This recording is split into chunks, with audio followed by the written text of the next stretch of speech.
అందరికీ నమస్కారాలు. వేదిక పైన ఉన్న పెద్దలందరికీ నమస్కారాలు.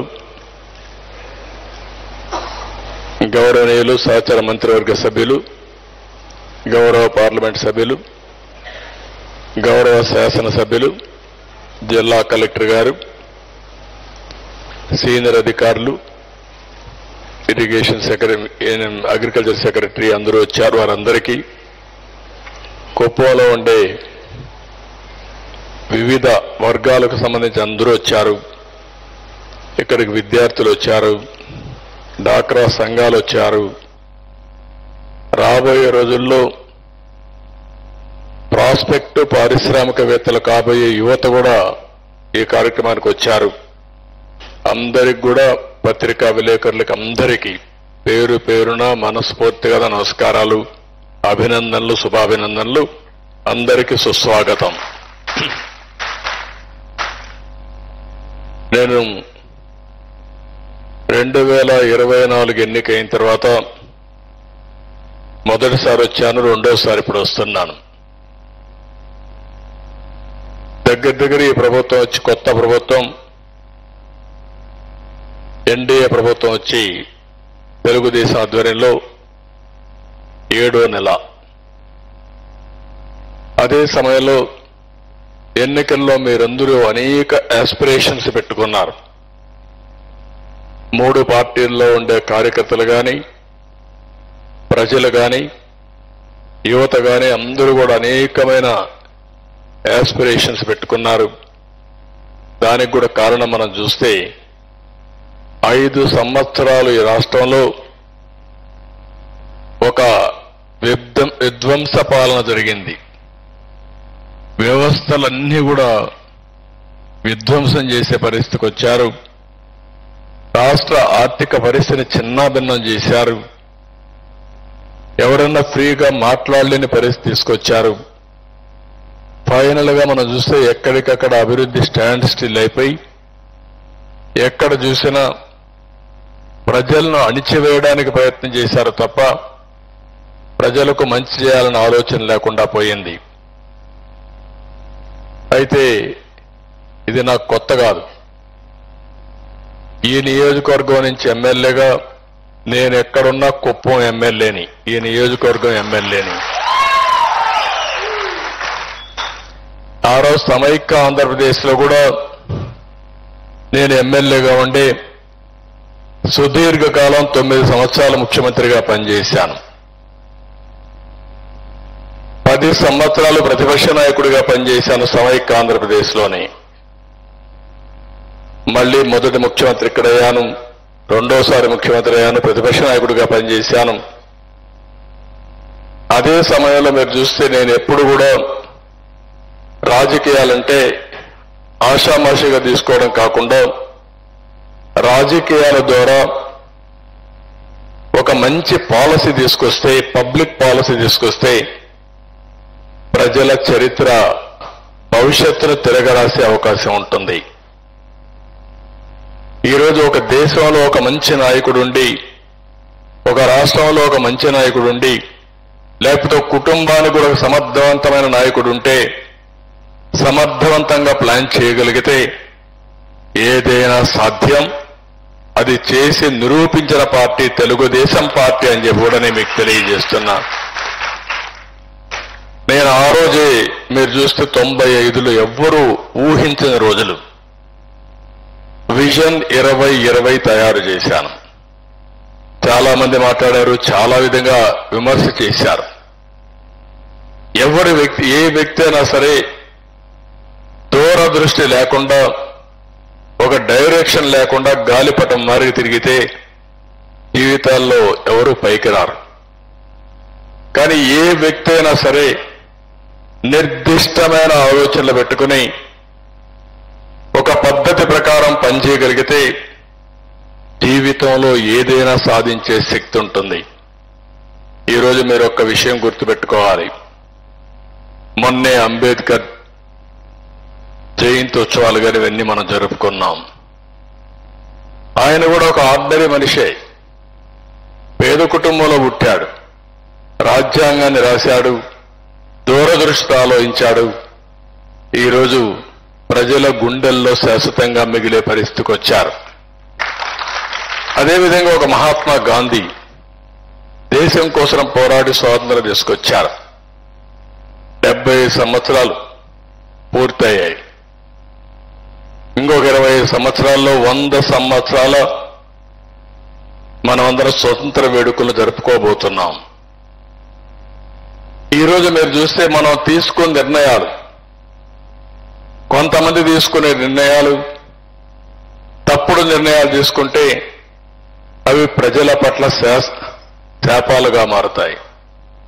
కొంతమంది కరెక్ట్ నిర్ణయాలు తీసుకుంటే ఆ నిర్ణయాల వల్ల చరిత్ర మారిపోయే పరిస్థితి వస్తుంది. భారతదేశంలో మీరు ఒకసారి చూస్తే 1991 వరకు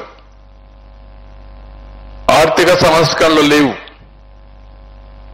ఆ రోజు ఆర్థిక ఇబ్బందులున్నాయి. మన తెలుగు బిడ్డ పివి నరసింహారావు గారు ప్రధానమంత్రి అయిన తర్వాత ఆయన ఆర్థిక సంస్కరణలు ప్రవేశపెట్టి ఈ దేశం యొక్క దశ దిశ మార్చిన విషయం మనం అందరం గుర్తుపెట్టుకోవాల్సిన అవసరం ఉంది.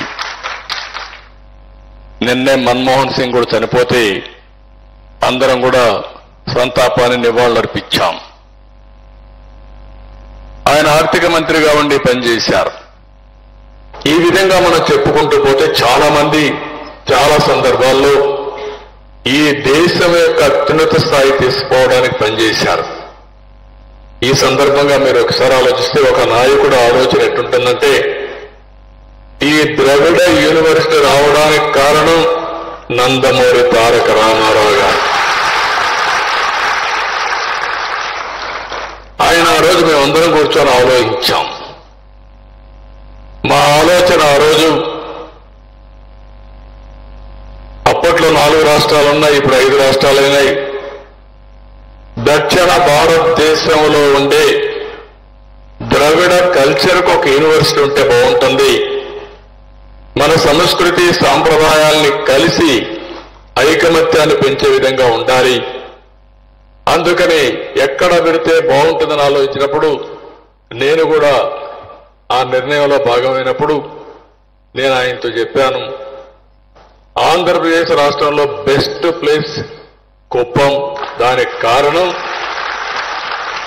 ఒక పక్క తమిళనాడు, ఒక పక్క కర్ణాటక, కేరళ ఎటూ కలవలేదు కాబట్టి 4 రాష్ట్రాలకు అనువైన స్థలం కుప్పం అనే నియోజకవర్గంలో ఈ గుడిపల్లెలో ఈ ద్రవిడ యూనివర్సిటీ పెట్టామని చెప్పి కూడా నేను మీకు తెలియజేస్తున్నా.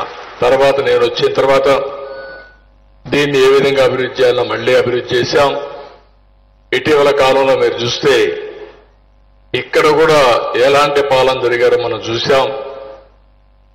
విశ్వవిద్యాలయాలు దేవాలయాల వరకు చూసుకోవాల్సిన ఈ విశ్వవిద్యాలయాల్లో రాజకీయాలకు క్షేత్రాలుగా మారిపోయిన పరిస్థితి, చాలా సమస్యలు వచ్చే పరిస్థితి వచ్చాయి. ఏది ఏమైనా ఈరోజు మనం గుర్తుపెట్టుకోవాల్సింది, ఈ రాష్ట్ర అభివృద్ధికి తెలుగు జాతి ఆత్మగౌరవానికి పనిచేసిన ఎన్టీ రామారావు గారిని కూడా ఈ శుభ సందర్భంగా మనందరం గుర్తుపెట్టుకోవాల్సిన అవసరం ఉంది. ఇంకొక పక్కన మీరు చూస్తే ఈరోజు భారతదేశం ఒక పక్క ఆర్థిక సంస్కరణలు వచ్చాయి, ఇంకొక పక్కన మీరు చూస్తే టెక్నాలజీ రెవల్యూషన్ 94-95 ఆ ప్రాంతంలో అర్లీ 90s లో ఇంటర్నెట్ రెవల్యూషన్ వచ్చింది. నేను 1995లో ముఖ్యమంత్రి అయ్యాను. ఆ రోజు నేను ఒకటే ఆలోచించాను, ఆర్థిక సంస్కరణలకి సెకండ్ జనరేషన్ రిఫార్మ్స్ ఆంధ్రప్రదేశ్ నాంది కావాలని దానికి శ్రీకారం చుట్టాను. రెండోది, టెక్నాలజీకి తెలుగువాడు చిరునామా కావాలని నేను టెక్నాలజీని ప్రారంభించాను. ఎవ్వరికీ తెలియని రోజుల్లో ఐటీని ప్రోత్సహించింది, ఐటీని పెంచింది తెలుగుదేశం పార్టీ అని చెప్పి కూడా నేను మీకు తెలియజేస్తున్నా. ఈరోజు ఎవరి చేతుల్లో చూసినా సెల్ ఫోన్లు ఉన్నాయి. ఆ రోజు బిఎస్ఎన్ఎల్ మొనోపలి ఏదైనా ఒక ఫోన్ చేయాలంటే వారం రోజులు పట్టేది. లైట్నింగ్ కావాలంటే ఒక వారం రోజులు.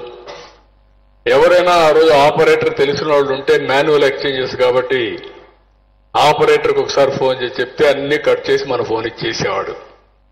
అలాంటి రోజులు అవి.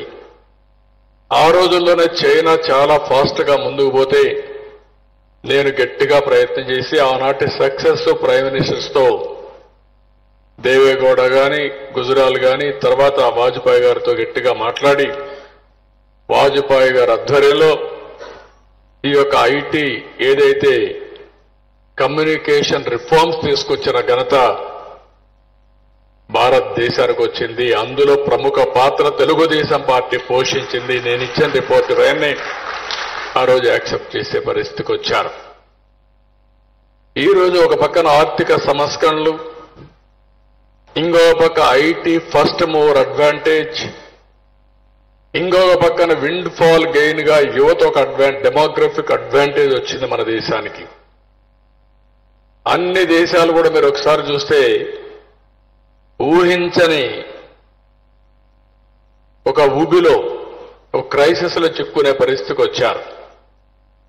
చైనా జనాభా తగ్గిపోతా ఉంది. జపాన్ మనుషులు లేని పరిస్థితి.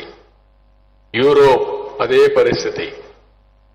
కానీ భారతదేశంలో మీరు చూస్తే ఎక్కువగా పనిచేసే యువతుండే ఏకైక దేశం ప్రపంచంలో భారతదేశం. దీనికి గర్వపడుతున్నాం.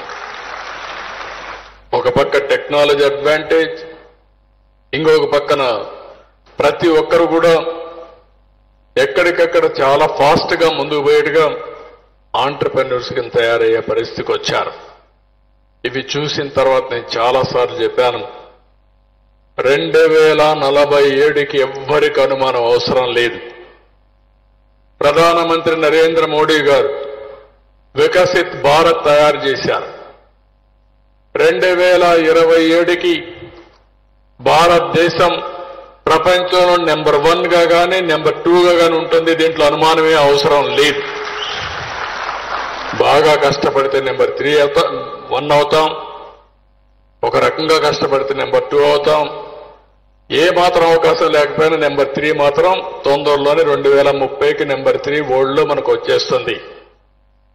నాకు ఆ నమ్మకం ఉంది. నరేంద్ర మోడీ గారి నాయకత్వంలో భారతదేశం నెంబర్ 1 గా కానీ నెంబర్ 2 గా కానీ ఉంటుందని మరొక్కసారి మీ అందరికి విజ్ఞప్తి చేస్తున్నా. అదే సమయంలో మీరు ఒకసారి ఆలోచిస్తే భారతీయులు ప్రపంచం మొత్తం నెంబర్ 1 గా ఉంటారు. ఈరోజు అమెరికాకి వెళ్తే అమెరికాలో అమెరికన్స్ నెంబర్ 1 కాదు. వాళ్ళ తలసరి ఆదాయం $60,000. అదే భారతదేశం యొక్క భారతీయుల ఆదాయం అమెరికాలో $1,20,000. అంటే అమెరికాలో ఉండే అమెరికన్స్ కంటే భారతీయులు డబుల్ ఇన్కమ్. కొంతమంది మాట్లాడుతూ ఉంటారు ఇంగ్లీష్ నేర్చుకుంటేనే తెలివి వస్తుందని. కాదు, తెలివికి లాంగ్వేజ్కి సంబంధం లేదు. మాతృభాషలో నేర్చుకుంటేనే తెలివి వస్తుంది తప్ప ఇంకోటి కాదని స్పష్టంగా చెప్తున్నా. ఇంగ్లీష్ నేర్చుకోవాలి. మనందరం కూడా గ్రామీణ ప్రాంతాల్లో గవర్నమెంట్ స్కూల్లో చదువుకున్నాం, అవకాశం వచ్చింది, ఇంగ్లీష్ నేర్చుకున్నాం, ఇంగ్లీష్లో మాస్టర్స్ అయిపోయాం. నేను ఎప్పుడూ చెప్పేవాడిని ఎవరు వచ్చినా కూడా, భారతదేశానికి మీరు ఒక్కసారి చూస్తే బ్రిటిష్ పాలన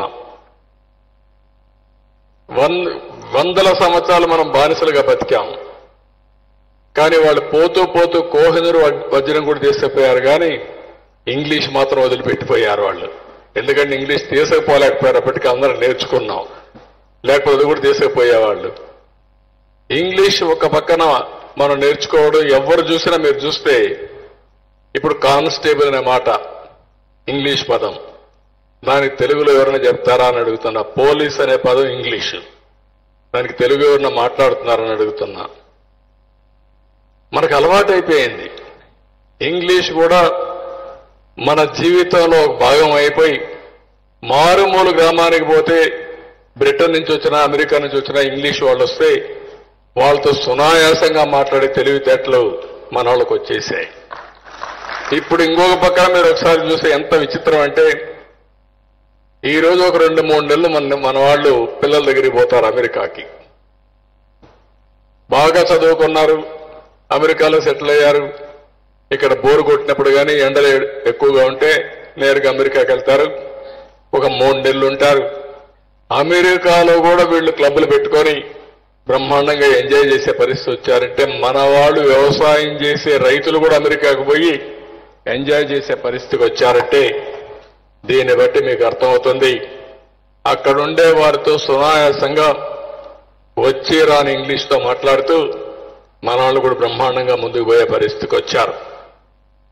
ఈ సందర్భంగా నేను మిమ్మల్ని అందరినీ కోరేది, ఈరోజు నేను వచ్చింది భారతదేశం వికసిత్ భారత్ 2047 తీసుకొచ్చారు.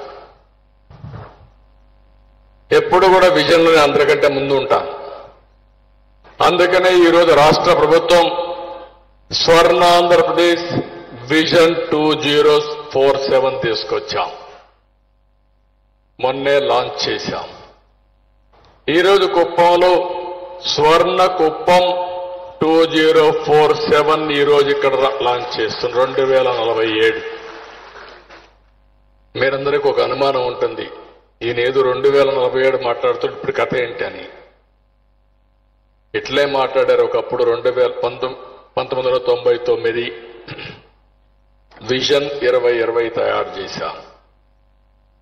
హైదరాబాద్ లో ఆ విజన్ అచీవ్ చేయడానికి ఫస్ట్ టైం నేను కట్టింది హైటెక్ సిటీ. అది కూడా గవర్నమెంట్ ల్యాండ్ ఇచ్చాం. ఎల్ఎన్టీ వచ్చి కట్టారు, వాళ్లే డబ్బులు పెట్టారు. తర్వాత ఇంజనీరింగ్ కాలేజీలు ఇచ్చాం. ఇంజనీరింగ్ కాలేజీలు ఇవ్వాలంటే మన దగ్గర డబ్బులు లేవు కాబట్టి చాలా మంది ముందుకు వస్తే అందరికి కాలేజీలు ఇచ్చాం. దాంతో చదువుకొని మల్టిప్లర్ ఎఫెక్ట్ వచ్చింది. అమెరికాలో తిరిగి కంపెనీస్ తీసుకొచ్చాం.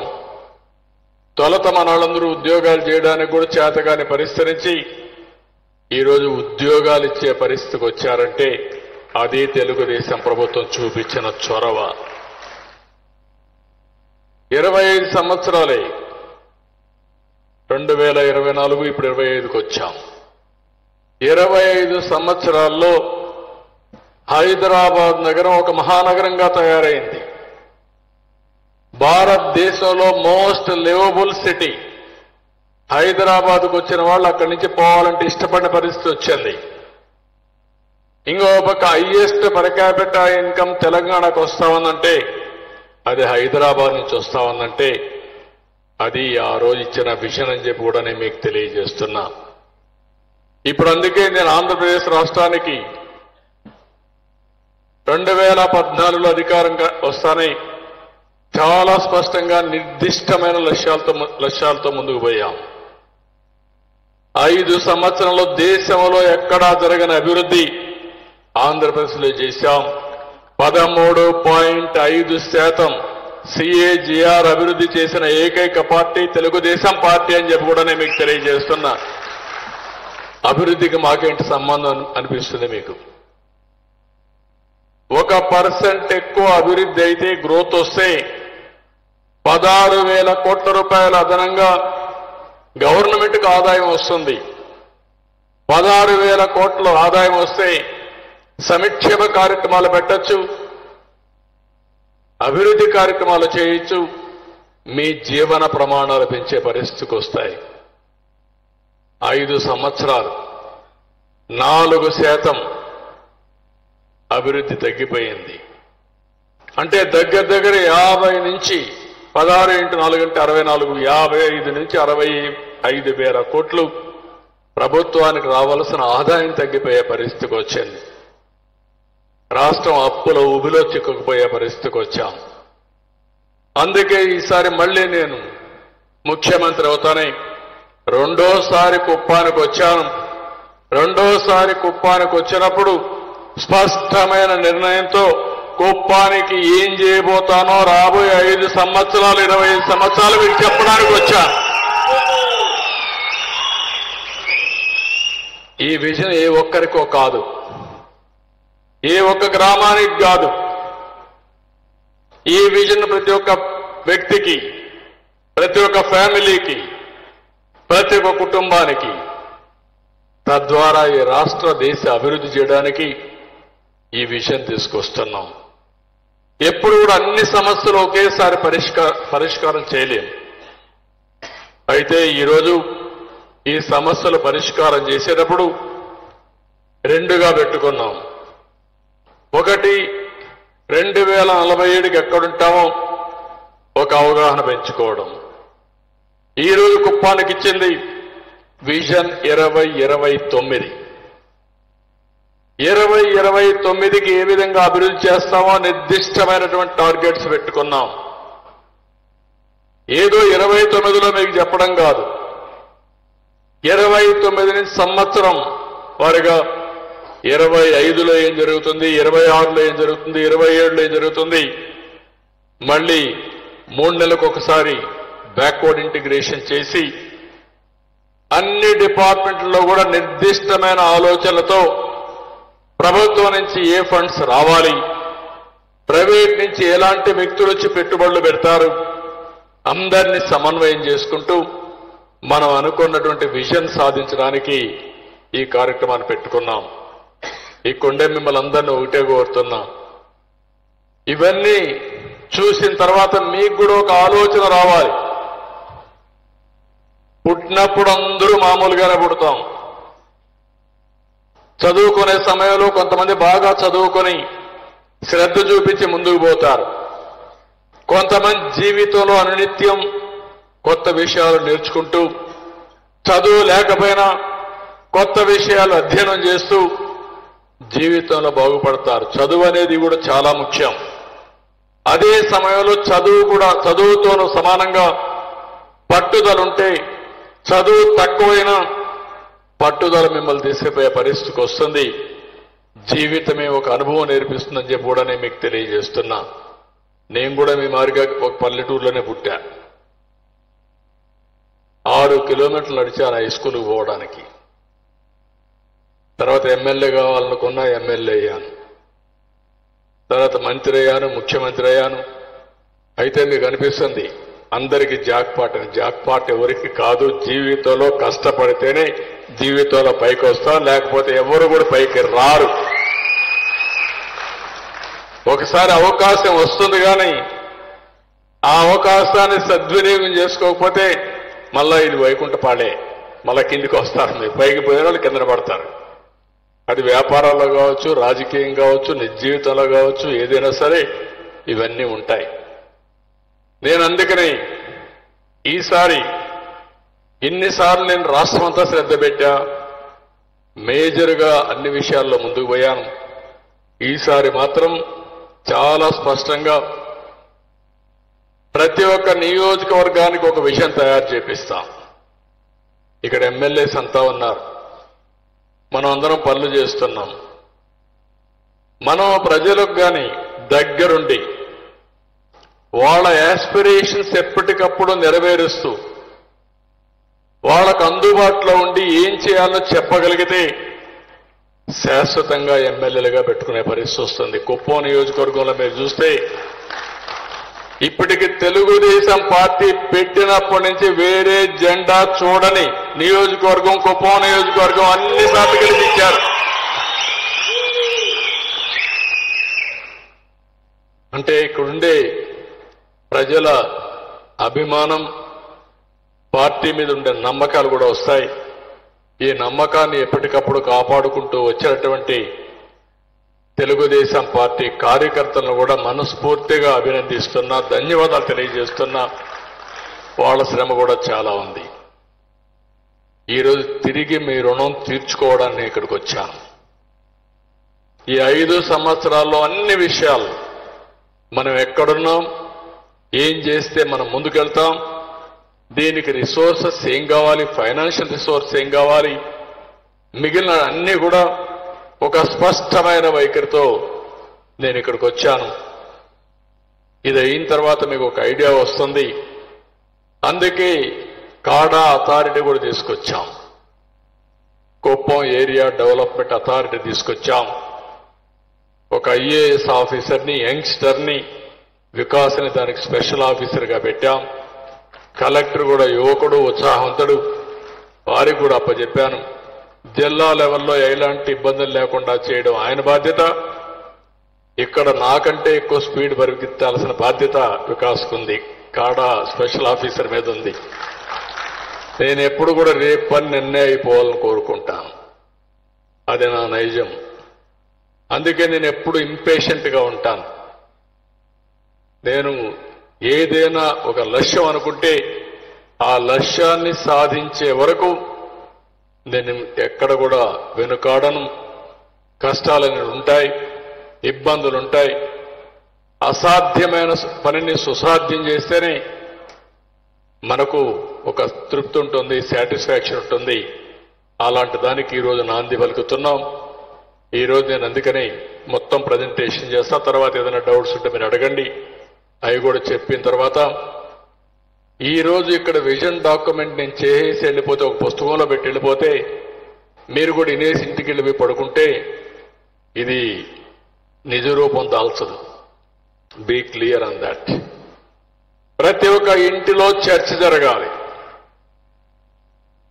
చదువుకున్న ప్రతి ఒక్క వ్యక్తి ఇందులో భాగస్వాములు కావాలి. యువత ఇక్కడ మీరందరూ చదువుకుంటున్నారు. చదువుకున్న తర్వాత మీరు ఉద్యోగాల కోసం పోవడమే కాకుండా ఉద్యోగాలు ఇవ్వాలనే ఆలోచన మీకొచ్చి ప్రతి ఒక్క ఇంటికి ఒక పారిశ్రామికవేత్త తయారైతే అదే నా విజన్ అని చెప్పి కూడా నేను మీకు తెలియజేస్తున్నా. దీంట్లో కూడా మళ్ళా సంపద ఏ విధంగా సృష్టించాలనో నేను ఆ విషయాలన్నీ చెప్పిన తర్వాత మీ ఆలోచనలు తీసుకుంటే మళ్ళా ముందుకు పోతాం. ఈరోజు మనం ఇక్కడ చూస్తే ఇక్కడ స్వర్ణ కుప్పం విజన్ 2027 ఈరోజు గుర్తుపెట్టుకోండి. ద్రవిడ యూనివర్సిటీ కాన్ఫరెన్స్ హాల్లో మనం ఆడిటోరియంలో దీన్ని ప్రారంభించుకుంటున్నాం. మళ్ళీ 2029 ఇక్కడే సమావేశమయ్యి ఏం చేశాం మరి ఒక్కసారి సమీక్ష చేసుకుందాం. అంతవరకు కూడా వదిలిపెట్టాం. మధ్యలో కూడా మీకు ఇష్టం లేకపోయినా మీ దగ్గర చేయించే బాధ్యత నాది. ఒకవేళ మరీ ఇష్టం లేకపోతే గుర్రాన్ని నీళ్ల దగ్గర తీసుకుపోతాం, కానీ నీళ్లు తాగనంటే ఆ గుర్రాన్ని వదిలిపెట్టి మిగిలిన గుర్రాలన్నింటి కూడా ముందుకు తీసుకుపోయే బాధ్యత తీసుకుంటాం. నెక్స్ట్ ఇక్కడ ఓవర్ వ్యూ ఈరోజు నా ప్రజెంటేషన్లో స్వర్ణ కుప్పం 10 సూత్రాలు 10 ప్రిన్సిపల్స్ నేను అడాప్ట్ చేశాను. Government of India Viksit Bharat కూడా స్టడీ చేసిన తర్వాత నీతి ఆయోగ్ కన్సల్టెంట్ వాళ్ళందరూ ఇచ్చిన తర్వాత నేను కూడా నెంబర్ ఆఫ్ అవర్స్ దీనిపైన పెట్టి మా డిపార్ట్మెంట్లో ఉండే ముఖ్యమైన సెక్రటరీస్ కానీ అందరూ, అదే మరిగా ఎమ్మెల్యేలు కానీ మంత్రులు కానీ అందరం సమీక్షలు చేశాం. చాలా చర్చలు చేశాం. దేశంలో 16 లక్షల మంది ఆన్లైన్లో సజెషన్ ఇచ్చింది ఒక్క ఆంధ్రప్రదేశ్ విజన్ డాక్యుమెంట్లను ఇచ్చారు. దేశంలో ఎక్కడ ఇంతమంది ఆన్లైన్ లేక రాలేదు. అలాంటి 16 లక్షల సూచనలు తీసుకొని ఫైనల్గా తయారు చేశాం. ఇక్కడ no go back. Uniqueness of Swarna Kuppam road map, zero poverty, Swarna households every కుటుంబానికి ఎట్లా చేయాలి, road map to Swarna communities, innovation and development ఏ విధంగా చేయాలి. ఈరోజు కొన్ని ఎంఓయూలు కూడా చేశారు.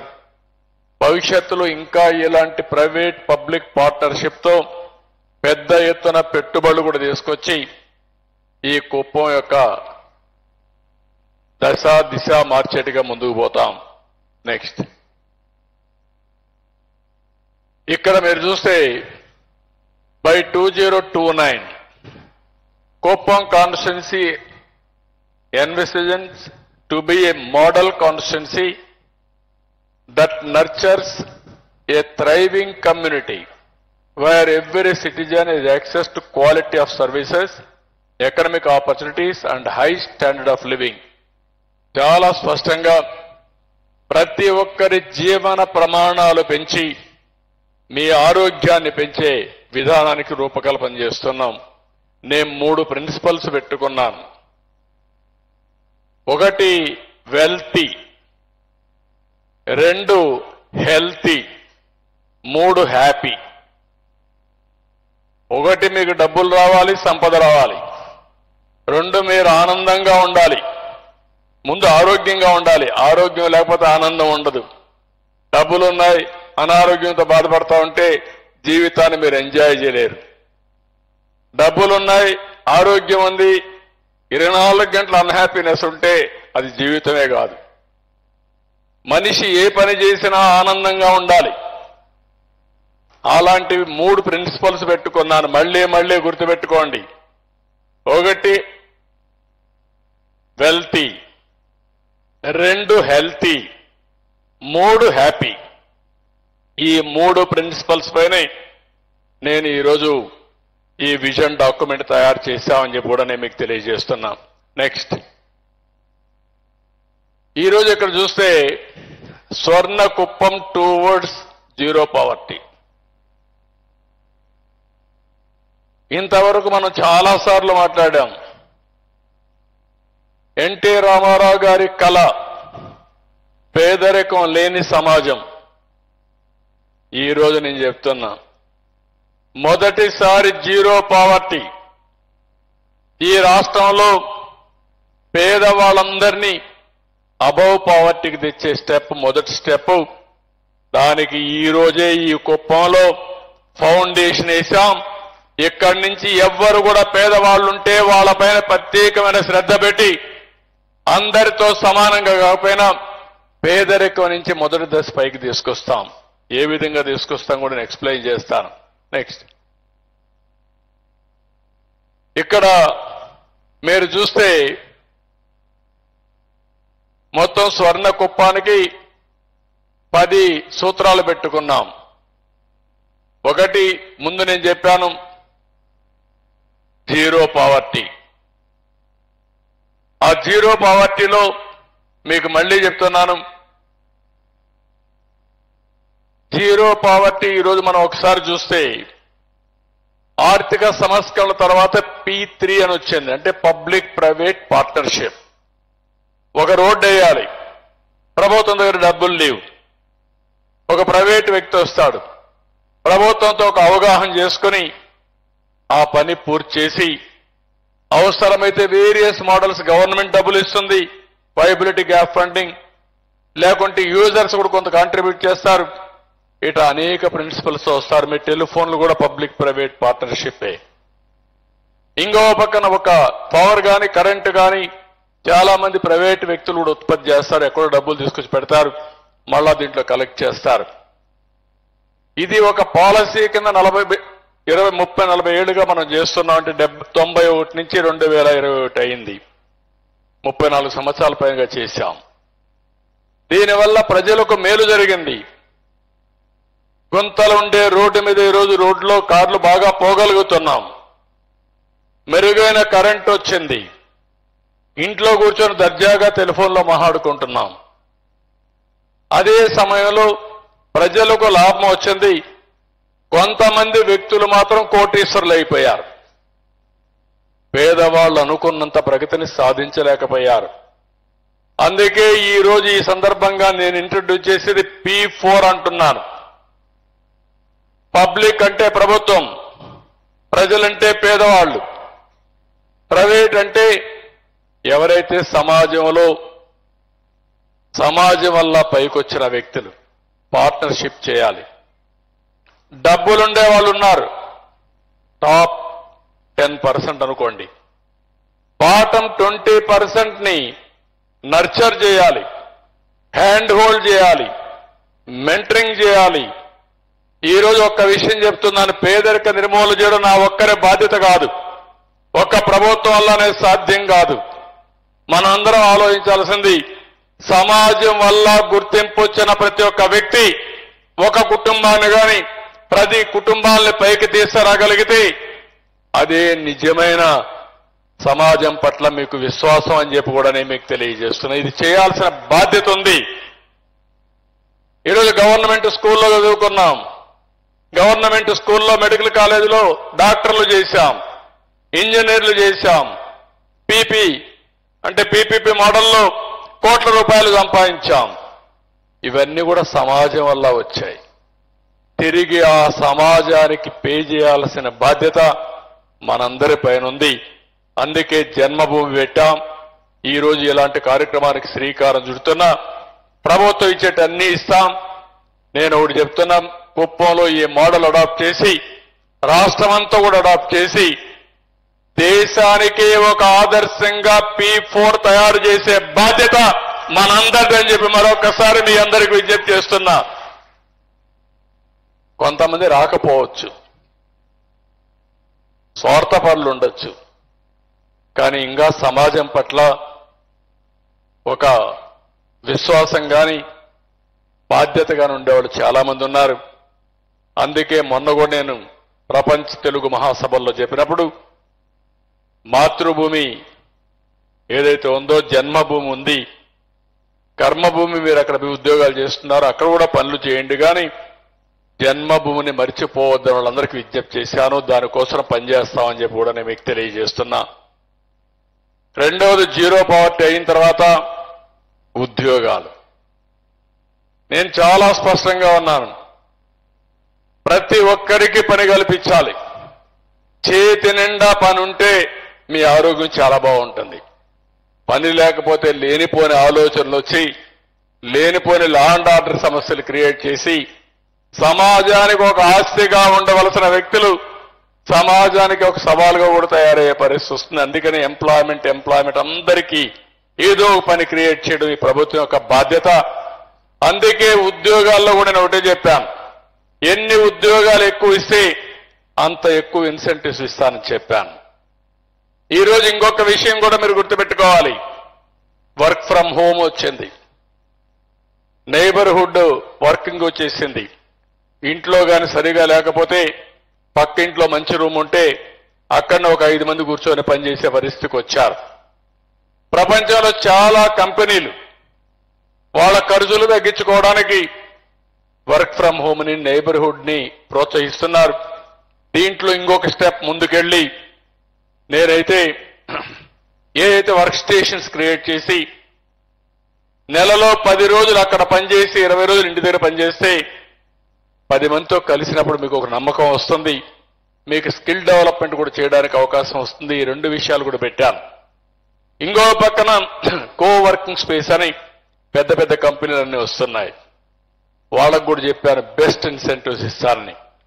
చదువుకున్న ప్రతి ఒక్కరికి ఇంట్లో కూర్చొని కానీ ఫిజికల్ గా కానీ వర్చువల్ గా పనిచేసే అవకాశం కల్పించాలని ఈ ప్రభుత్వం ముందుకు పోతున్నాం. ఇంకొక పక్కన మీరు చూస్తే GCCNI గ్లోబల్ కాంపిటేటివ్ సెంటర్స్ కింద పెట్టి ఎవరైతే ఎక్కువ జీతాలు ఇప్పించగలుగుతారో వాళ్ళకి ఎక్కువ ఇన్సెంటివ్స్ ఇస్తారని చెప్పాను. హైయెస్ట్ శాలరీ రావాలంటే నాలెడ్జ్ పెరగాలి, కొత్త విషయాలు నేర్చుకోవాలి. ఆ విషయాలు నేర్చుకొని మీరు కూడా ఆ దిశగా పనిచేస్తా ఉంటే టెక్నాలజీలో వచ్చిన మార్పులన్నీ కూడా మీరు అవగాహన చేసుకోవాలి. దాన్ని కూడా ఆఫ్లైన్ ఆన్లైన్ కూడా ట్రైనింగ్ చేసుకోవచ్చు. టెక్నాలజీలో కూడా ఈరోజు మీరు చూస్తే ఇంటి దగ్గర కూర్చొని కొన్ని కోర్సులు పనిచేసే పాస్ అయ్యే పరిస్థితి వస్తుంది. ఇలాంటివన్నీ తీసుకురావడానికి ముందుకు పోతున్నాం. మూడోది బ్యాక్. మూడోది మీరు చూస్తే జనాభా. ఈ విషయంలో నేను చాలా స్పష్టంగా ఉన్నా. ఈరోజు దేశ జనాభా 2047 వరకు బాగుంటుంది. ఇప్పుడే సౌత్ ఇండియా ఏజింగ్ ప్రాబ్లం వచ్చింది. ప్రతి ఒక్క కపుల్ 2.1 మంది పిల్లలకు గాని జన్మనిస్తే జనాభా స్టేబుల్ గా ఉంటుంది. 2.1 కంటే ఎక్కువ అయితే జనాభా పెరుగుతుంది. 2.1 కంటే తక్కువ అయితే జనాభా తగ్గిపోతుంది. జనాభా తగ్గిపోతే వేరే దేశాలు ఏమైనా అదే మనకు కూడా అవుతుంది. ముసలోళ్ళు ఎక్కువ ఉంటారు, పని చేయలేరు, యంగ్స్టర్స్ తక్కువ ఉంటారు, దేశానికి కూడా భారమయ్యే పరిస్థితి వస్తుంది, చాలా సమస్యలు వస్తాయి. అందుకే ఆ కార్యక్రమానికి మన కుప్పంలోనే ప్రారంభిస్తున్నాం. ప్రతి ఒక్క కపుల్ మినిమం 2.2 కంటే తక్కువ కాకుండా ఇద్దరికి గాని ముగ్గురికి గాని వాళ్ళు ప్రోత్సహించాల్సిన అవసరం ఉంది, భర్తనివ్వాల్సిన అవసరం ఉంది. ఇది లెక్కేసుకుంటాం ఏ ఇంట్లో తగ్గిపోతున్నారని. ఒకప్పుడు నేను పాపులేషన్ కంట్రోల్ పెట్టాను. 2 కంటే ఎక్కువ ఉంటే లోకల్ బాడీస్ లో కంటెస్ట్ చేయడానికి పోటీకి అనర్హుల్ని. మొన్నే 2 కంటే తక్కువ పిల్లలుంటే ఇప్పుడు మీరు పోటీ చేయడానికి అర్హత లేదు. కాబట్టి 3 ఉంటేనే మీరు పోటీ చేయడానికి అర్హత వస్తుంది. అలాంటి కొత్త వినూత్నమైన కార్యక్రమాలు తీసుకొస్తున్నాం. ఒకప్పుడు మనం ఆలోచించేవాళ్ళం 5 మంది ఉంటే 5 × 5 25 కేజీలు బియ్యం ఇచ్చేవాళ్ళం. 6వ వ్యక్తి ఉంటే 25 కేజీలు ఇచ్చేవాళ్ళం. ఇప్పుడు అట్లా కాకుండా ఒకే వ్యక్తి ఉండి 2 వ్యక్తులు ఉంటే వాళ్ళకి తక్కువ ఇచ్చి ఎక్కువ మంది ఆ కుటుంబంలో ఉంటే ఎక్కువ ఆర్థిక సహాయం చేసే విధంగా అన్ని కార్యక్రమాలకు రూపకల్పన చేస్తాం. వేరే దేశాలు చేసిన తప్పును మనం చేయకుండా ఇప్పటి నుంచే జాగ్రత్త పడాల్సిన అవసరం ఉంది. అక్కడి నుంచి స్కిల్లింగ్ మీద ఎక్కువ శ్రద్ధ పెడతాం. అక్కడి నుంచి చదువు మీద కూడా ఎక్కువ శ్రద్ధ పెడతాం. కుప్పాన్ని మీరు ఒక్కసారి చూస్తే ఇప్పటికే 1.5కు వచ్చేసింది కుప్పం కూడా. 2+ ఉండాల్సింది 1.5కు వచ్చిందంటే తగ్గతా ఉంది. ఈరోజు సౌత్ కొరియా 0.9కు వచ్చింది. జపాన్ అయితే ఇంకా సమస్యలు వచ్చాయి. కాబట్టి రేపటి నుంచి మనం అందరం కూడా ప్రతి ఒక్క ఇంట్లో చర్చ జరగాలి. ఒకప్పుడు మన వాళ్ళు అనుకునేవాళ్ళం ఎవరైనా పిల్లలు కనకపోతే గొడ్రాలు అనుకునేవాళ్ళం. అంటే ఆ స్టిగ్మా ఉండేది. వీళ్ళకి పిల్లలు పుట్టలేదంటే లోపం ఏదో ఉంది, వీళ్ళు తప్పు చేశారని. కానీ ఈరోజు మనందరం కూడా స్ఫూర్తిని తీసుకోవాలి. ఎక్కడికక్కడ ఇంకోటి కూడా గుర్తుపెట్టుకోవాలి. డబ్బులు వస్తే పిల్లలు కనడానికి ఆ కప్పులు కూడా ఇష్టపడరు, దంపతులు కూడా ఇష్టపడరు. డబ్బులుంది ఎంజాయ్ చేద్దాం అనుకుంటారు. మీకంటే ముందు మీ తల్లిదండ్రులు కూడా ఆ మాట అనుకోనుంటే మీరు వచ్చేవాళ్ళ అని అడుగుతున్న వాళ్ళని. ఈ విషయంలో వాళ్ళందరికీ స్పష్టత ఉండాల్సిన అవసరం ఉంది. మనందరి బాధ్యత. ప్రపంచం అనేది కంటిన్యూస్ ప్రాసెస్. ఇది సమాజం అనేది నిరంతరం ముందుకు పోవాల్సిన అవసరం ఉంది. ఇక్కడ స్కిల్ డెవలప్మెంట్కి ఎక్కువ బాధ్యత ఇస్తున్నాం. దాన్ని కూడా ముందుకు తీసుకెళ్తాం. 4వ పాలసీ మీరు వస్తే వాటర్ సెక్యూరిటీ. ఇది చాలా ముఖ్యం. మన కుప్పానికి కూడా చాలా సమస్యలు ఉన్నాయి. ఈ సంవత్సరం కూడా సమస్యలు ఉన్నాయి. అందరి నీవాగా వచ్చుంటే మనకి ఈ సమస్య తగ్గేది. ఆ పాలారులో చాలా చెక్ డ్యాములు కట్టాం, కానీ పాలారులో నీళ్లు రాకపోయింది. దానివల్ల ఇబ్బందులు వచ్చాయి. అందుకే రేపు జూన్ లోపల ఎట్టి పరిస్థితిలో అందరి నీవా నీళ్లు ఈ పాలారుకు వస్తున్నాయి. మొన్నే టెండర్లు పిలిచాం. నిర్దిష్టమైన టైం బౌండ్ ప్రోగ్రాం ఇచ్చాం. ఎట్టి పరిస్థితిలో ఆ నీళ్లు ఇక్కడికి నెక్స్ట్ ఇయర్ తీసుకొస్తాం. ఆ తర్వాత పాలారులో ఎన్ని చెక్ డ్యామ్లు కావాలో కడతాం. ఎక్కడన్నా వీలైతే ఈ ట్యాంక్స్ కూడా కట్టి, రిజర్వాయర్లు కట్టి నీటి ఎద్దడి లేకుండా చేస్తాం. నిన్నే మీరు ఒకటి చూశారు, నదుల అనుసంధానం. నేను ముఖ్యమంత్రిగా 2014లో గోదావరి, కృష్ణా నదుల అనుసంధానం చేశాం. ఇప్పుడు మళ్లీ ఆలోచించి గోదావరి నుంచి కృష్ణా, కృష్ణా నుంచి నాగార్ సాగర్ రైట్ మెయిన్ కెనాల్కు నీళ్లు తీసుకొచ్చి అక్కడ ఒక రిజర్వాయర్ కట్టి అక్కడి నుంచి నేరుగా పెన్నా నదికి బనకచెర్ల ద్వారా రాయలసీమకు అనుసంధానం చేయాలనుకుంటున్నాం. ఇది మెగా ప్రాజెక్ట్. ఇది 80,000 కోట్ల రూపాయలు. ఇది గాని పూర్తయితే కుప్పానికి కూడా గోదావరి నీళ్లు వచ్చే పరిస్థితి వస్తుంది. గోదావరి నీళ్లు బనకచెర్లకు వచ్చి అక్కడి నుంచి అంద్రీ నీవాకు వచ్చి అక్కడి నుంచి కుప్పానికి కూడా నీళ్లు వచ్చే అవకాశం ఉంటుంది. దానికి కూడా ప్రిపరేషన్ అవుతోంది. డిపిఆర్ అవుతోంది. వీలైన తొందరలో దానికి కూడా శ్రీకారం చుడతాం. ఈ నదుల అనుసంధానం జరిగితే ఆంధ్రప్రదేశ్ రాష్ట్రానికి భవిష్యత్తులో నీటి ఎద్దడి ఉండదు, వాటర్ సెక్యూరిటీ వస్తుంది. ఇక్కడ ఇంకొక విషయం కూడా మిమ్మల్ని అందరినీ కోరుతున్నాను. నీరు అనేది మనకు ప్రాణం. నేను ఎన్నో సంవత్సరాలుగా పనిచేశాను.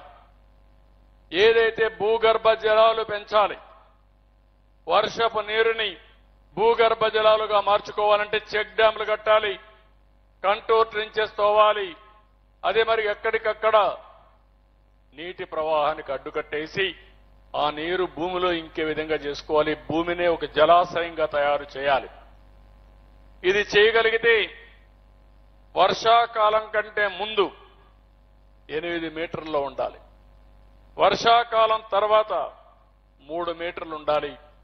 5 మీటర్లే మనం వాడే పరిస్థితి రాగలిగితే ఈ రాష్ట్రానికి రాబోయే రోజుల్లో భవిష్యత్తులో ఎప్పుడు కూడా నీటి సమస్య ఉండదు. నీళ్లుంటే ఏదైనా చేసే శక్తి వస్తుంది. నేను ఈ విషయం కూడా మీకు చాలా స్పష్టంగా కోరుతున్నా. దీనికి చాలా ప్రాముఖ్యత ఇస్తున్నాం. ఈ సంవత్సరం చాలా జాగ్రత్తలు తీసుకున్న వర్షం బాగా పడింది. 4000 టీఎంసీ నీళ్లు గోదావరి నుంచి సముద్రంలోకి పోయినాయి. 800 టీఎంసీ నీళ్లు కృష్ణా నుంచి సముద్రంలోకి పోయినాయి. అందులో 300 టీఎంసీ నీళ్లు గాని నదుల అనుసంధానాలు తీసుకురాగలిగితే ఇంకా కరువు ఉండదు. అదృష్టం కొద్దీ ఈ సంవత్సరం అన్ని రిజర్వాయర్లు నీళ్లు పెడితే ఈ సీజన్లో కూడా 73% రిజర్వాయర్లో నీళ్లున్నాయంటే అది ఎన్డీఏ ప్రభుత్వం చూపించిన చొరవ అని చెప్పి మరొకసారి తెలియజేస్తున్నాం. మనకైతే ప్రాబ్లం ఉంది కానీ మిగిలిన ప్రాంతాల్లో నీటి ఎద్దడి లేదు. ఈ సంవత్సరం అలాంటి పరిస్థితి తీసుకొచ్చాం.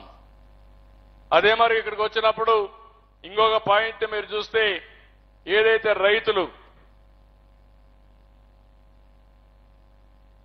రైతులకు యాస్పిరేషన్స్ ఉన్నాయి, కోరికలున్నాయి, అందరితో సమానంగా పైకి రావాలనుంది. కానీ వారికి ఉండే భూమితో లేకుంటే అందులో వచ్చే ఖర్చులతో చాలా సతమతం అవుతున్నారు. పిల్లల్ని చదివించలేకపోతున్నారు. పిల్లలకు పెళ్లిళ్ళు చేయాలంటే సమస్యలు వస్తున్నాయి.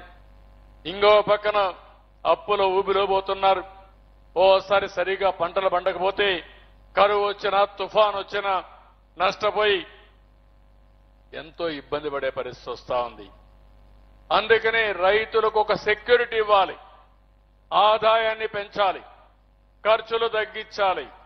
ఎలాంటి మార్గాలున్నాయో టెక్నాలజీ ఉపయోగించడం, డ్రోన్స్ ఉపయోగించడం, మోడర్నైజేషన్కి వెళ్లడం, ఇలాంటి అనేక ఇనిషియేటివ్ తీసుకుని రైతుకు న్యాయం చేయడం కోసం ముందుకు పోతున్నాం. ఇంకో పక్కన గ్లోబల్ బెస్ట్ లాజిస్టిక్స్ అని ఈరోజు రోడ్లు బాగుండాలి, ఎయిర్పోర్ట్లు ఉండాలి, పోర్ట్లు ఉండాలి. ఇలాంటి లాజిస్టిక్స్ కాస్ట్ కూడా తగ్గించాల్సిన అవసరం ఉంది. ఇంకో పక్కన మీరు చూస్తే cost optimisation energy and fuel. ఒకప్పుడు కరెంట్ ఎక్కడ ఉత్పత్తి చేస్తారో మనకు తెలిసేది కాదు. ఈరోజు మన ఇంటి మీదనే రూఫ్ టాప్ లో కరెంట్ ఉత్పత్తి చేసుకునే పరిస్థితికి వచ్చామంటే ఇది ఊహించని పరిణామం అని చెప్పి కూడా నేను మీకు తెలియజేస్తున్నా. ఈరోజు మన కుప్పంలో గ్రామంలో 100% ఇంటి పైన రూఫ్ టాప్ కరెంట్ ఉత్పత్తి చేసి ఊరంతా కూడా అదే కరెంటు ఉపయోగించుకునే పరిస్థితి తీసుకొస్తున్నాం. రేపు మొత్తం కాన్స్టిట్యున్సీలో సోలార్ ఎనర్జీ అంతా కూడా ఇంటింటికి పెడతాం. అదే మరి ప్రతి ఒక్క పంప్ సెట్ దగ్గర కుసుమ్ కింద పంప్ సెట్ కింద ఇస్తాం. దీనివల్ల మనకు కావలసిన కరెంటు మనమే ఉత్పత్తి చేసుకుంటాం. ఒకవేళ రాత్రిలో కరెంటు ఉండదు కాబట్టి, ఎండలు ఉండవు కాబట్టి రాత్రిపూట కరెంటు కోసం బ్యాటరీ కూడా పెడతాం. బ్యాటరీ పెడితే గ్రీన్ ఎనర్జీ పొల్యూషన్ లేకుండా మొత్తం కరెంటు ఉత్పత్తి చేసుకునే పరిస్థితి వస్తుంది. వాహనాలన్నీ కూడా ఎలక్ట్రికల్ వెహికల్స్ గా మార్చేస్తాం. బస్సులు కానీ, స్కూటర్లు కానీ, కడాన మీ యొక్క సైకిళ్లు కూడా. సైకిల్ శుభ్రంగా మీరు చిన్న ఇది పెట్టేసుకుంటే నేరుగా రాత్రే ఛార్జ్ చేసుకోవచ్చు. ఎక్కడికి పోవాలన్నా పోయేదానికి ఎలక్ట్రికల్ సైకిల్స్ వచ్చేస్తున్నాయి. దానివల్ల మీకు ఆరోగ్యం బాగుండాలంటే తొక్కుంటూ వెళ్ళొచ్చు. బోరు కొడితే ఆన్ చేస్తే ఒక 5 నిమిషాలు ఇంటికి వెళ్ళిపోయే పరిస్థితి వస్తుంది, ఆఫీసుకు పోయే పరిస్థితి వస్తుంది.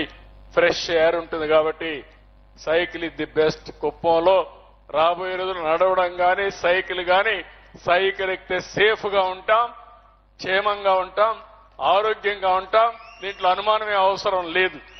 అందుకే మీకు కంఫర్ట్ ఇవ్వడానికి ఎలక్ట్రికల్ సైకిల్ కూడా తీసుకొస్తున్నాం. దానివల్ల ఇంకా అడ్వాంటేజ్ వస్తుంది. దీన్ని ఎనర్జీ కాస్ట్ అంతా కూడా తగ్గించడం. కరెంటు బిల్లులు కట్టలేక అవస్థపడుతున్నారు. ఆ కరెంటు బిల్లులు తగ్గించే విధానానికి శ్రీకారం చుట్టామని చెప్పి కూడా నేను మీకు తెలియజేస్తున్నా.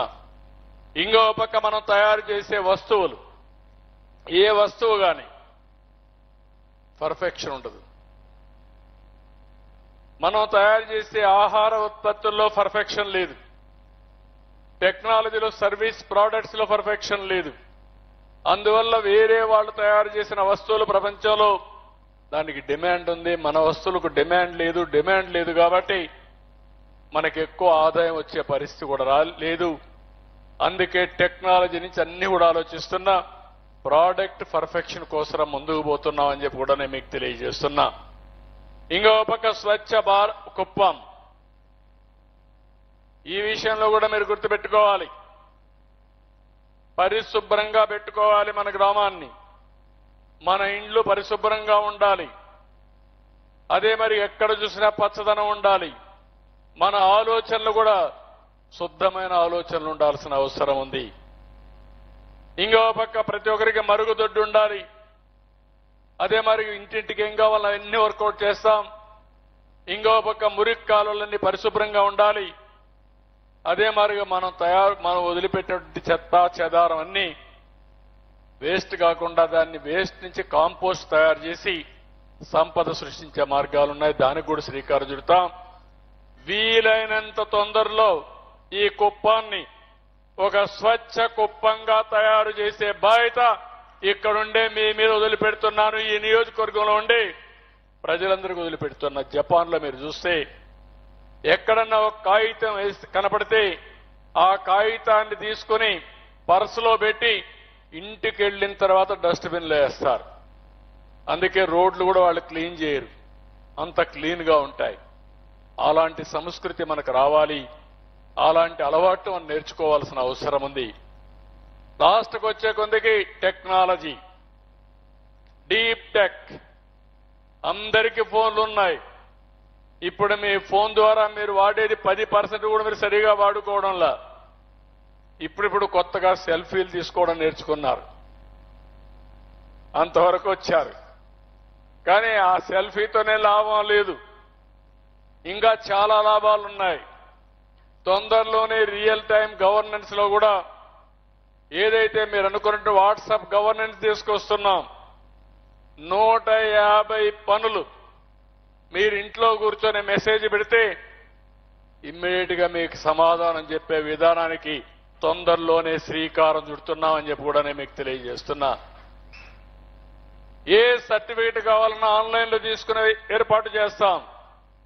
అప్పుడు ఇంకా ఆఫీసుకు పోయే పని లేదు. ఆఫీసుకు పోయే పని లేకపోతే లంచాలు ఇచ్చే పని లేదు. ఇవన్నీ కూడా కొన్ని సిస్టమ్స్ పెట్టారు. ఎక్కడికక్కడ కాంప్లికేట్ చేసి తిప్పి మనకు విసుగు పుట్టి కడాన ఈ పని వదిలించుకోవాలనే భయంతో డబ్బులిచ్చి పనులు చేయించుకునే పనులకి శ్రీకారం చుట్టారు. ఇప్పుడే రేపే నేను జననాయకుడిని ఒక పోర్టల్ని ఇనాగరేట్ చేస్తున్నా. దాన్ని కూడా వాట్సాప్ గవర్నెన్స్ కి ఇంటిగ్రేట్ చేస్తా. మీకు ఏ సమస్య ఉన్నా ఆ సమస్యను పరిష్కారం చేయడం కోసం నేను ముందుంటానని మరొకసారి మీ అందరికీ హామీ ఇస్తున్నా. ఇది టెక్నాలజీ సాధ్యం. నేను కూడా సమీక్షలు చేస్తాను. సమీక్షలు చేసి ఎవరైతే సమస్య పరిష్కారం చేయరో, ఎందుకు పరిష్కారం చేయలేదో దానికి రీజన్ కూడా తెలుసుకుంటా, దానిపైన యాక్షన్స్ కూడా తీసుకుంటా. నా ఉద్దేశం ఒకటే, ప్రజలకు న్యాయం జరగాలి, సుపరిపాలన ఇవ్వాలి. టెక్నాలజీ వల్ల చాలా వరకు ప్రయోజనాలు వస్తాయి. ఈరోజు డేటా అంతా కూడా ఉంది. డేటా రియల్ టైం క్యాప్చర్ చేసే పరిస్థితి వస్తుంది. దీని నుంచి కానీ ఏ అనలిటిక్స్ తీసుకుంటే నిర్ణయాలు కూడా 190% కరెక్ట్ గా ఉంటాయి. అలాంటి నూతనమైన వ్యవస్థకి శ్రీకారం చుడుతున్నాం. ఈ 10 ప్రిన్సిపల్స్ మీరు అర్థం చేసుకొని ముందుకు పోగలిగితే దీనివల్ల మీ వ్యక్తిగత జీవితంలో, గ్రామ వికాసానికి, నియోజకవర్గ అభివృద్ధికి పెద్ద ఎత్తున ఉపయోగపడతాయని చెప్పి కూడా నేను మీకు తెలియజేస్తున్నా. ఇక్కడి నుంచి నేను చెప్పబోయేటన్ని దీనికి లింక్ చేస్తూనే మొత్తం కూడా వర్కౌట్ చేస్తున్నాం. నెక్స్ట్ ఇక్కడికి మీరు చూస్తే దీనికి 2029 విజన్ కింద P4 అన్నాను, పేదరిక నిర్మూలన. రెండోది ఈరోజు ఆధార్ ఉంది. ఆధార్ వల్ల మిమ్మల్ని అందరినీ ఐడెంటిఫై చేస్తుంది. ఇప్పుడు ఎయిర్పోర్ట్కి పోతే మీకు పాస్పోర్ట్ కూడా అవసరం లేదు, టికెట్ కూడా అవసరం లేదు. మీ ఫోన్ చూపిస్తే ఆటోమేటిక్గా మీకు గేట్స్ ఓపెన్ చేసుకుంటాయి. అంటే మీరు ఎవరు వ్యక్తిని ఐడెంటిఫై చేసే బాధ్యత ఆధార్ ద్వారా రియల్ టైం జరిగిన తర్వాత చాలా దేశాల్లో ఈ అడ్వాన్స్ టెక్నాలజీ ఉపయోగించుకుని ముందుకు పోయే పరిస్థితికి వచ్చారు. ఒకప్పుడు ఏదైనా డబ్బులు ఇస్తే చాలా తప్పులు జరిగేటివి. ఇప్పుడు అది కూడా లేదు. మీ యొక్క ఫింగర్ ప్రింట్ తీసుకుంటున్నారు, ఆధార్ అథెంటికేషన్ తీసుకుంటున్నాం. మీరు ఆ డబ్బులు ఎప్పుడు తీసుకున్నారు, ఎక్కడ తీసుకున్నారో మెజర్ చేసే పరిస్థితి వచ్చింది.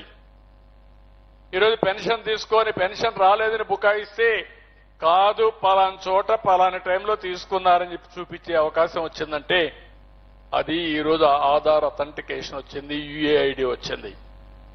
దీన్ని కుటుంబం వారిగా పెట్టాం. ప్రతి ఒక్క ఇల్లు ఈరోజు జియో ట్యాగింగ్ చేశాను.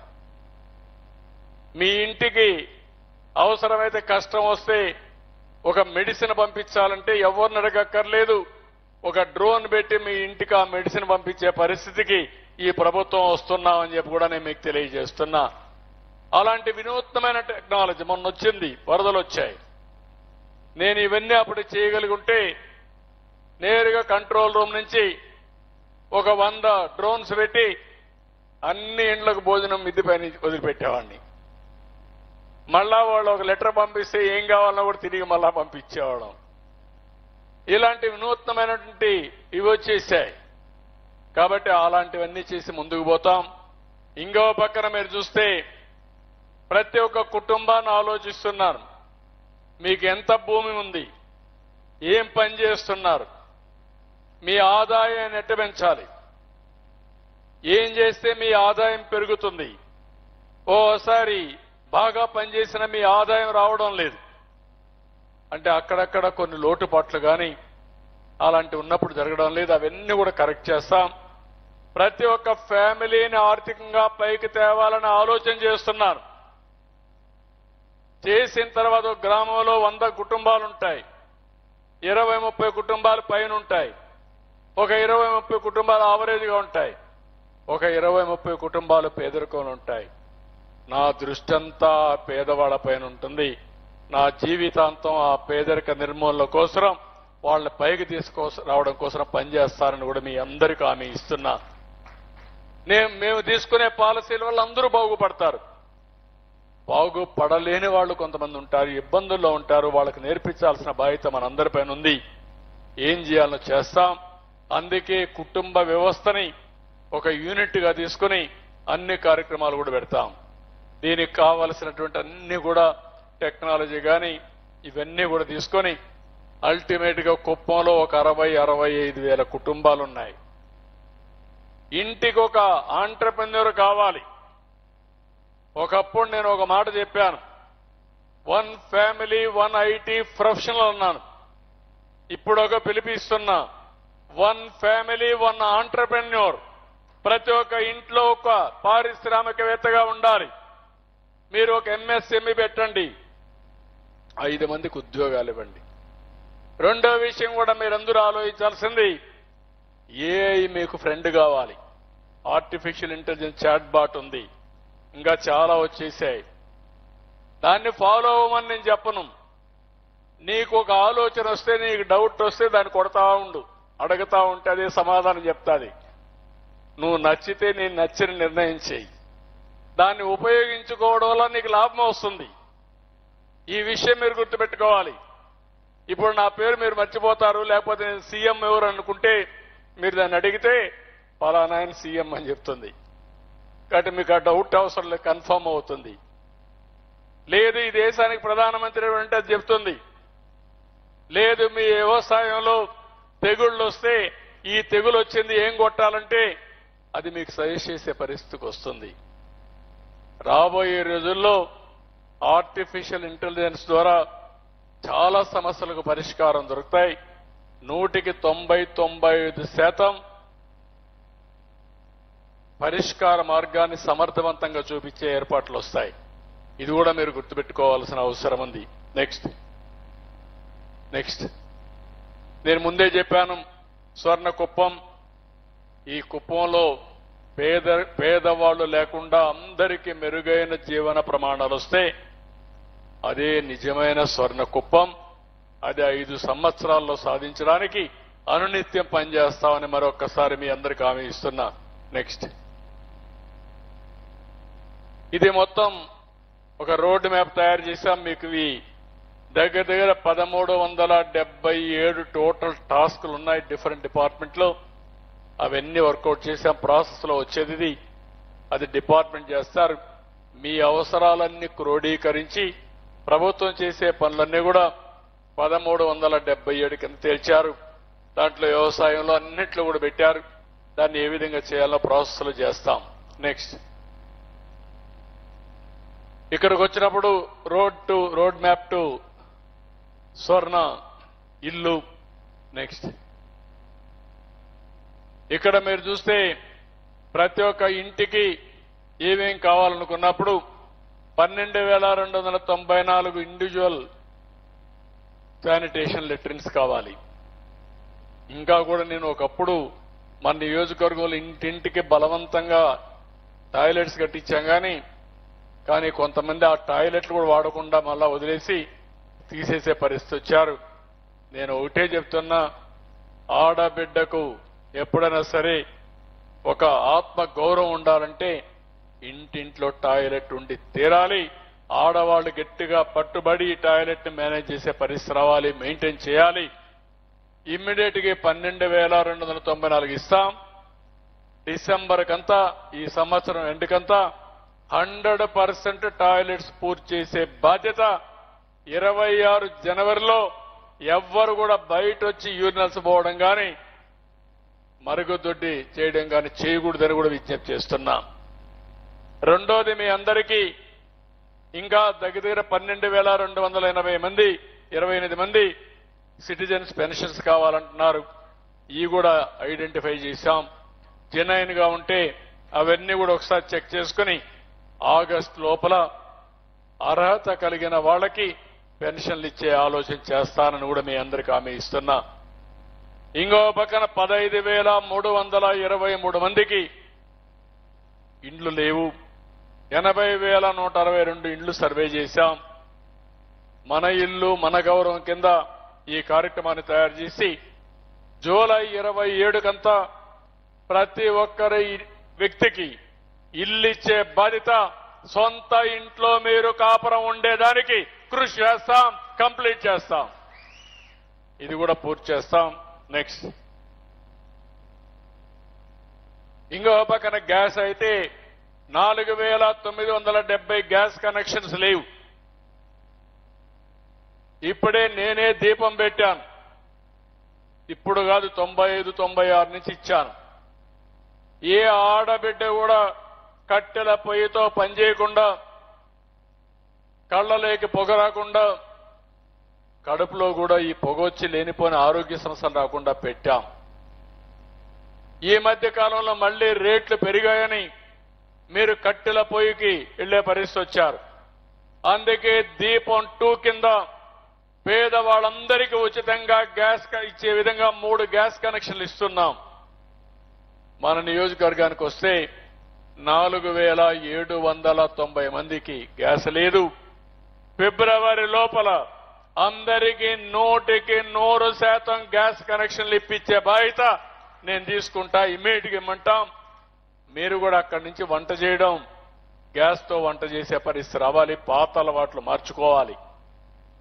ఇది కాకుండా ఇంకో పక్కన ట్యాప్ కనెక్షన్లు చూస్తే ఇంకా 20,807 కుటుంబాల్లో ఇంటింటికి ట్యాప్ లేదు. దీనికి కావలసిన సమస్యలు కూడా ఉన్నాయి. ఈరోజు 2 కార్యక్రమాలు పెట్టుకుని ఆగస్టు 26కంతా మొత్తం ఇవ్వాలనుకుంటున్నాం. ప్రతి ఒక్క ఇంటికి ట్యాప్ ద్వారా నీళ్లు ఇవ్వడం, సస్టైనబుల్ వాటర్ ఇవ్వడం. ఒక బోర్ వేస్తాం, బోర్ ఎండిపోతే మళ్ళా నీళ్లు రావు. అట్లా కాకుండా ఇప్పుడే జల్ జీవన్ మిషన్ లో అది కూడా అన్యాయం చేశారు. జల్ జీవన్ మిషన్ లో గవర్నమెంట్ ఆఫ్ ఇండియా 45% ఇస్తారు. మనం ఒక 50% పెట్టుకుంటే సస్టైనబుల్ సోర్సెస్ నుంచి నీళ్లు తెచ్చే అవకాశం ఉంది. ఇంటింటికి ట్యాప్ ద్వారా ఇవ్వచ్చు. కానీ దాన్ని కూడా ఇచ్చేసి ఇప్పుడు కొత్తగా మళ్ళా ఆలోచిస్తున్నాం. కుప్పానికి కూడా గండికోట నుంచి అష్యూర్డ్ వాటర్ తీసుకొచ్చి తంబళ్లపల్లి, మదనపల్లి, ఇక్కడికి వచ్చే కొద్దికి పుంగునూరు గాని, పక్కన పలమనేరు గాని, కుప్పానికి కూడా నీళ్లిచ్చే బాధ్యత, ఇంటింటికి ట్యాప్ ద్వారా నీళ్లిచ్చే బాధ్యత ఈ ప్రభుత్వం తీసుకుంటాం. అప్పుడు ఇంక నీటి సమస్య ఉండదు. కరువు వచ్చినా నీటి ఎద్దడి లేకుండా తాగునీటి కోసం చేస్తాం.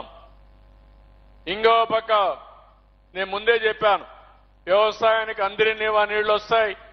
తాగడానికి రిజర్వాయర్ నుంచి అష్యూర్డ్ వాటర్ వస్తుంది. అప్పుడు ఇబ్బందులు ఉండే పరిస్థితి లేదు. ఇంకో పక్క సోలార్ 50,312 ఇండ్లు.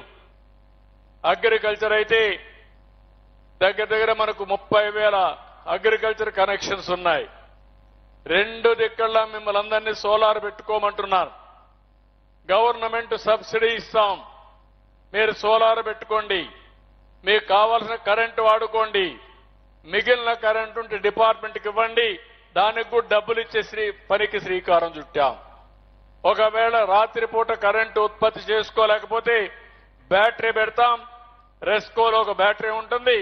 ఆ బ్యాటరీ ద్వారా మీకు కరెంట్ ఇచ్చే బాధ్యత కూడా మేము తీసుకుంటాం. మన కుప్పానికి వేరే ప్రాంతాల నుంచి కరెంటు రాకుండా ఇక్కడే కరెంటు తయారు చేసుకునే వ్యవస్థకి శ్రీకారం చుడతాం. కాబట్టి మీరు కూడా గుర్తుపెట్టుకొని ఇది వర్కౌట్ చేస్తే కరెంటు ఛార్జీలు కట్టే పరిస్థితి రాదు. నెక్స్ట్, ఇవి ఇంటింటికి కావాల్సిన పనులు. కరెంట్ అందరికీ ఉంది, ట్యాప్ ఉంది, మరుగుదొడ్డు ఉంది, ఇల్లుంది, సెల్ ఫోన్ కూడా ఉండాలి. మీ అందరి సెల్ ఫోన్లు మీరే కొనుక్కుంటారు. మరుగుదొడ్డి లేకపోయినా సెల్ ఫోన్ ఉంది. కాబట్టి ఆ సెల్ ఫోన్లు కూడా చూస్తాం. ప్రతి ఒక్కరికి సెల్ ఫోన్ ఉంటే మీతో కమ్యూనికేషన్ కూడా మాకు ఈజీ అయిపోతుంది. మీరు దర్జాగా ఒక మెసేజ్ పెడితే మేమే ఎత్తుక్కుంటా వచ్చి మీకు సమాధానం చెప్పి మీ పనులు చేసే వ్యవస్థకు శ్రీకారం చుడతాం. ఒకవేళ ఎవరైనా ఒక్కరు ఇద్దరు జెన్యూన్ గా కొనుక్కోలేకపోతే ఏం చేయాలని ఆలోచిస్తున్నా వాళ్ళకు కూడా ఆ సెల్ ఫోన్ ఇప్పించి వాళ్ళని కూడా తీసుకొచ్చే పరిస్థితి తీసుకురావాల్సిన అవసరం ఉంది. మీ అందరికీ ఎన్పిసిఐ అకౌంట్ కూడా ఓపెన్ చేశాం. నేషనల్ పేమెంట్ గేట్వే కింద అవి కూడా చెక్ చేసుకుంటున్నాం. ఎప్పుడన్నా మీకు డబ్బులు పంపించాలంటే, డీబీటీ రావాలంటే డైరెక్ట్ గా ఎలాంటి సమస్య లేకుండా, మధ్యవర్తి లేకుండా నేరుగా మీకే పంపించి మీరే డ్రా చేసుకునే పరిస్థితి వస్తుంది. నెక్స్ట్, ఇక్కడికి వచ్చే కొందికి 301 కిలోమీటర్ సీసీ రోడ్లు, 284 కిలోమీటర్ రెన్యువల్ వేయాలి.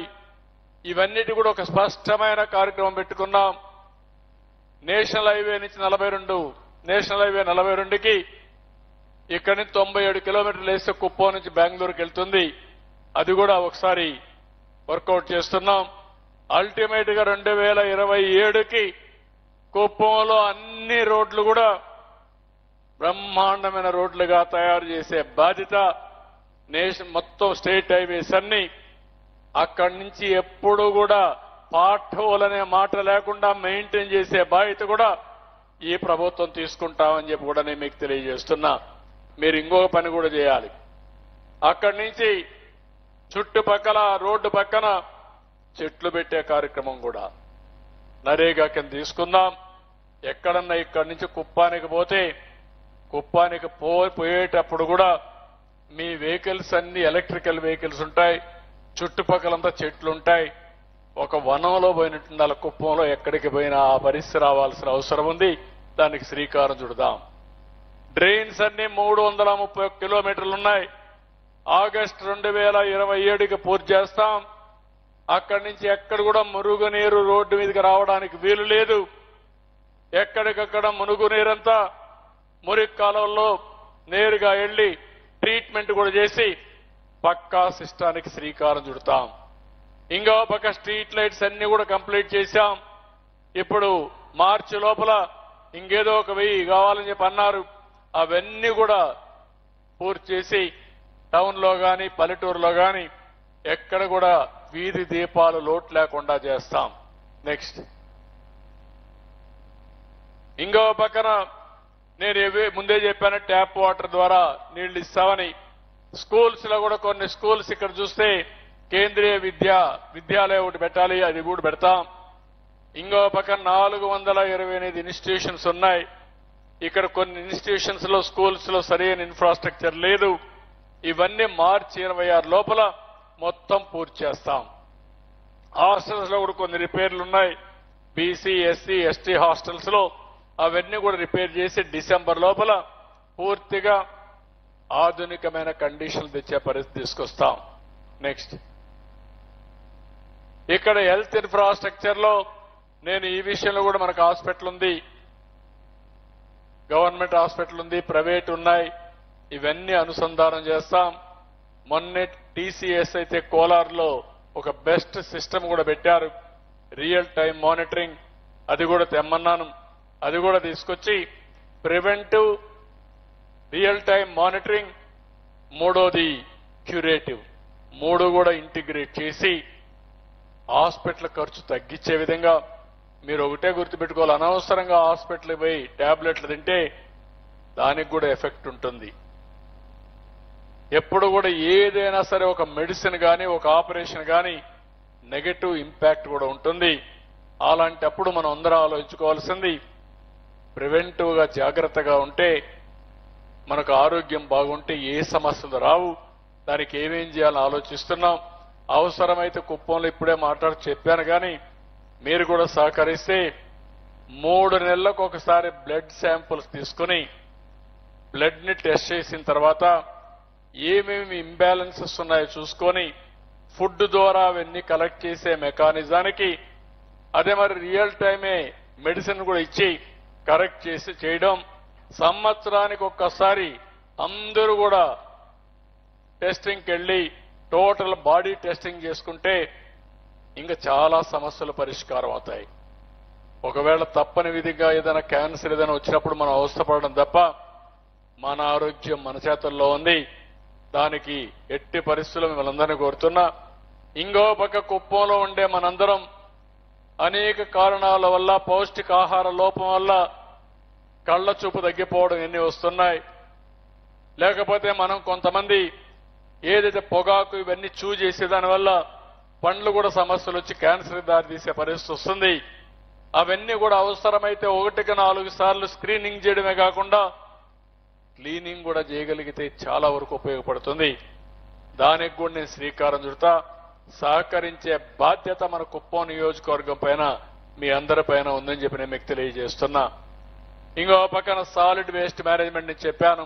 దానికంటే ముందు ట్రాన్స్పోర్ట్, ఏపీ ఎస్ఆర్టీసీ మన కుప్పంలో అన్ని వెహికల్స్ ని ఎలక్ట్రికల్ వెహికల్స్ చేస్తాం. అక్కడి నుంచి ఎక్కడికి పోయినా పొల్యూషన్ ఫ్రీగా ఉంటుంది. మీ వెహికల్స్ కూడా ఈవీ వెహికల్స్ కన్వర్ట్ చేద్దాం. దీనివల్ల మీకు భారం తగ్గుతుంది. అది కూడా తొందరలోనే చేస్తాం. ఇవన్నీ కూడా ఆగస్టు 27 డిసెంబర్కి పూర్తిగా అనుకున్నాం. వీలైతే ఇంకా ముందే చేస్తామని చెప్పి కూడా నేను మీకు తెలియజేస్తున్నా. ఇంకో పక్కన బస్ డిపో కూడా చేయడం, బస్ స్టాప్లని కావాల్సిన పెట్టడం అన్ని చేస్తాం. సాలిడ్ వాటర్ ప్రాసెసింగ్ కూడా ఏం చేయాలనో దానికి కూడా ఒక మెకానిజం పెట్టుకుని మార్చి 25 లోపల పూర్తి చేస్తాం. నెక్స్ట్ ఇరిగేషన్ నేను చెప్పాను, అందరి నీళ్లు వస్తాయి. ఇక్కడంతా కూడా ఇన్ఫ్రాస్ట్రక్చర్ డెవలప్ చేస్తాం. భూమిని జలాశయంగా తయారు చేసి వాటర్ సమస్య లేకుండా పరిష్కారం చేస్తాం. ఇంకో పక్కన మన నియోజకవర్గంలో ఒకప్పుడు నేను డైరీ అంటే అందరూ ఎగతాళి చేశారు. ఇప్పుడు దగ్గర 5-6 లక్షల లీటర్లు, 4-5 లక్షల లీటర్లు పాలు వస్తున్నాయి. కుప్పం నియోజకవర్గంలో 10 లక్షల మిల్క్ టార్గెట్ పెట్టుకుని తద్వారా రాబోయే రోజుల్లో కుప్పాన్ని ఒక మిల్క్ అంటే వైట్ రెవల్యూషన్ తీసుకొచ్చే కార్యక్రమానికి శ్రీకారం చుడతామని చెప్పి కూడా నేను మీకు తెలియజేస్తున్నా. వాళ్ళకు కావాల్సిన షెడ్లు కట్టాల్సిన అవసరం ఉంది. అవి కూడా ఒక 1500 ఎస్టిమేట్ చేశాం. ప్రతి ఒక్క షెడ్కు వాళ్ళ యానిమల్స్ ని బట్టి ఆవులను బట్టి రేట్లు వేరీ అవుతూ ఉంటాయి. అవన్నీ కూడా చేస్తాం. మనకు ఒక అడ్వాంటేజ్ ఉంది. సెరికల్చర్ కూడా ఫార్డర్ డెవలప్మెంట్ లో చాలా ముఖ్యమైన పాత్ర పోషిస్తుంది. దీనివల్ల పాలు ఎక్కువ దిగుబడి వస్తాయి. అవి రెండు ఇంటిగ్రేట్ చేసి ముందుకెళ్తాం. ఇంకో పక్కన పట్టణ ప్రాంతంలో ఫారెస్ట్రీ కానీ ఇవన్నీ పెట్టడం కోసం ఏమేం చేయాలనో మొత్తం చేసి చెట్లు పెట్టడం అన్ని చేస్తాం. కుప్పంలో జీరో ఎమిషన్ అంటే కార్బన్ డైఆక్సైడ్ ని తగ్గించడానికి ఏమేం చేయాలనో కార్బన్ తగ్గించడానికి ముందుకు పోతాం. Next employment innovation and development లో తీసుకున్నప్పుడు నెక్స్ట్ ఇక్కడ మొత్తం 12,000 2 డైరీ అలీప్ వచ్చారు. అదే మరిగా ఏజీ మార్ట్ ఒకటి 1M 1B ఇంకో పక్క జాబ్ మేళా ఇవన్నిటి వల్ల 1527 ఉద్యోగాలు వస్తాయి. మొత్తం కలిసి దగ్గర ఒక 14-15 వేల ఉద్యోగాలకు ప్లాన్ చేశాం. దీన్ని ఇంకా లాజికల్ గా తీసుకుపోతాం. ఇంకా అనుకూలమైన ప్రదేశంగా తయారు చేసి పెట్టుబడులు పెట్టడానికి ఎవరైనా వస్తే అది కూడా గ్రీన్ ఎనర్జీతో ఉపయోగించుకొని పెట్టుబడులు పెడతామంటే ఇక్కడ అవకాశాలు మెండుగా ఉన్నాయని చూపించి యువతకు ఉపాధి కల్పించేదని ప్రయత్నం చేస్తానని చెప్పి కూడా నేను మీకు తెలియజేస్తున్నా. ఇప్పుడు కుప్పం ద్రవిడ యూనివర్సిటీ ఉంది. ఈ ల్యాండ్ లో కరెంటు ఉత్పత్తి చేసుకోవచ్చు. వాళ్ళకు కావాల్సిన కరెంటు వాళ్ళు వాడుకుని ఈ బిల్డింగ్ల పైన కూడా మిగిలిన కరెంటు డిపార్ట్మెంట్కి ఇవ్వచ్చు. దానివల్ల 10 రూపాయల ఆదాయం వస్తుంది. ఇలాంటి వినూత్నమైన ఆలోచనలతో మనం ముందుకు పోతున్నాం. నెక్స్ట్ ఇంకో పక్కన ఇంకా కొన్ని కంపెనీలు జుబిలియంట్ ఫుడ్ వర్క్స్ కానీ ఇవన్నీ చూస్తే ఇక్కడ ఒక 2200 వస్తాయి. టోటల్ గా 15,727 ఉద్యోగాలకి ప్రణాళికలు తయారు చేశారు. ఎంఓయూలు చేస్తున్నారు ఈ రోజు రేపు. ఇక్కడ స్పెషల్ ఆఫీసర్ వీళ్ళందరూ ఇవన్నీ పూర్తయితే ఒక 15,000 మందికి ఇక్కడ ఉండే వాళ్ళకు ఉద్యోగాలు వచ్చే పరిస్థితి వస్తుంది. ఇంకా రాను ఇంకా పెరుగుతాయి. పెంచి ఏ విధంగా చేయాలో చేస్తాం. నెక్స్ట్ ఇక్కడ నేను టెక్నాలజీ చెప్పాను. మళ్ళీ నేను మీకు ఇది చేయాల్సిన పని లేదు. ప్రతి ఒక్క విషయం కూడా టెక్నాలజీ ద్వారా అనలైజ్ చేస్తాం. డీప్ టెక్నాలజీ ఉపయోగిస్తాం. దానివల్ల ఎవరికి రైట్ పర్సన్కి ఏం చేయాలో చేస్తాం. ప్రివెంటివ్ విషయాల్లో ముందుకు పోతాం. అగ్రికల్చర్ లో కూడా రెవల్యూషన్ క్రియేట్ చేయడానికి ఒక పక్క నేచురల్ ఫార్మింగ్ చేస్తూనే ఇంకో పక్క టెక్నాలజీ ఉపయోగించుకుని ఆదాయాన్ని పెంచే మార్గం కూడా చూపిస్తాం. నెక్స్ట్ ఇక్కడ కుప్పం మున్సిపాలిటీలో 500 కోట్ల రూపాయలతో ఒక ప్రణాళిక తయారు చేసుకున్నాం. ఇప్పటికే 86,50,00,000 డబ్బులు కూడా రిలీజ్ చేశాం. కుప్పం టౌన్ ని ఒక మోడల్ టౌన్ గా తయారు చేసి కుప్పం నియోజకవర్గానికి ఒక హబ్ గా తయారు చేయడానికి ఏమేం చేయాలని అవన్నీ ఆలోచిస్తున్నాం. ఔటర్ రింగ్ రోడ్ దగ్గర నుంచి జంక్షన్స్ దగ్గర నుంచి గ్రీనరీ దగ్గర నుంచి అన్నిటికీ శ్రీకారం చుడతాం. నెక్స్ట్ ఇక్కడికి వచ్చినప్పుడు అగ్రికల్చర్ లో మీరు చూస్తే మైక్రో ఇరిగేషన్ మనం ఆ రోజు పెట్టాం. మళ్ళా ఇది చేస్తాం. నేచురల్ ఫార్మింగ్ ఇక్కడే సెక్రటరీ గారు రాజశేఖర్ గారు అదే మరిగా అడ్వైజర్ విజయ్ కుమార్ గారు ఇద్దరున్నారు. నేచురల్ ఫార్మింగ్ వల్ల ఎక్కువ ఆదాయం వస్తుందని మన వాళ్ళు ఎస్టాబ్లిష్ చేశారు.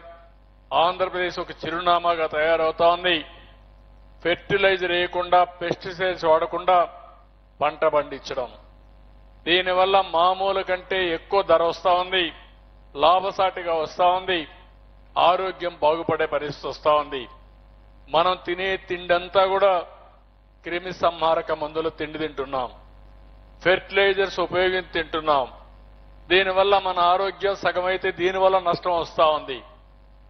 అందుకే ఇప్పుడు మళ్లీ ఆంధ్రప్రదేశ్ రాష్ట్రం నేచురల్ ఫార్మింగ్ కి చిరునామాగా తయారై ఇప్పటికే పెద్ద ఎత్తున 15 లక్షల ఎకరాలు నేచురల్ ఫార్మింగ్ 15-20 లక్షల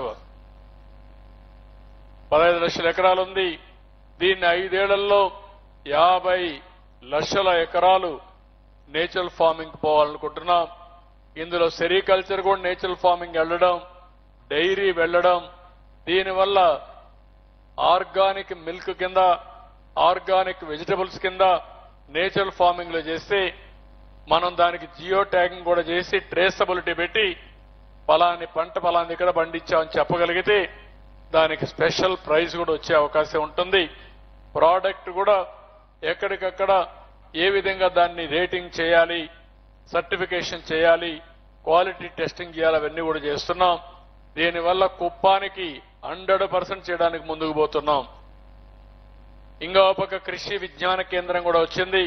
50 ఎకరాల భూమి మొన్న ఇచ్చాం. తొందరలోనే ఆ సెంటర్ ఎస్టాబ్లిష్ చేసి ఇక్కడ జరిగే వ్యవసాయ పంటలన్నీ కూడా ఏ విధంగా చేయాలనో ఆధునికమైన నాలెడ్జ్ అంతా ఇంటిగ్రేట్ చేస్తాం. నెక్స్ట్, ఈరోజు ఎనర్జీ ఆప్టిమైజేషన్ నేను చెప్పాను, మొత్తం మళ్ళీ చెప్పాల్సిన పని లేదు.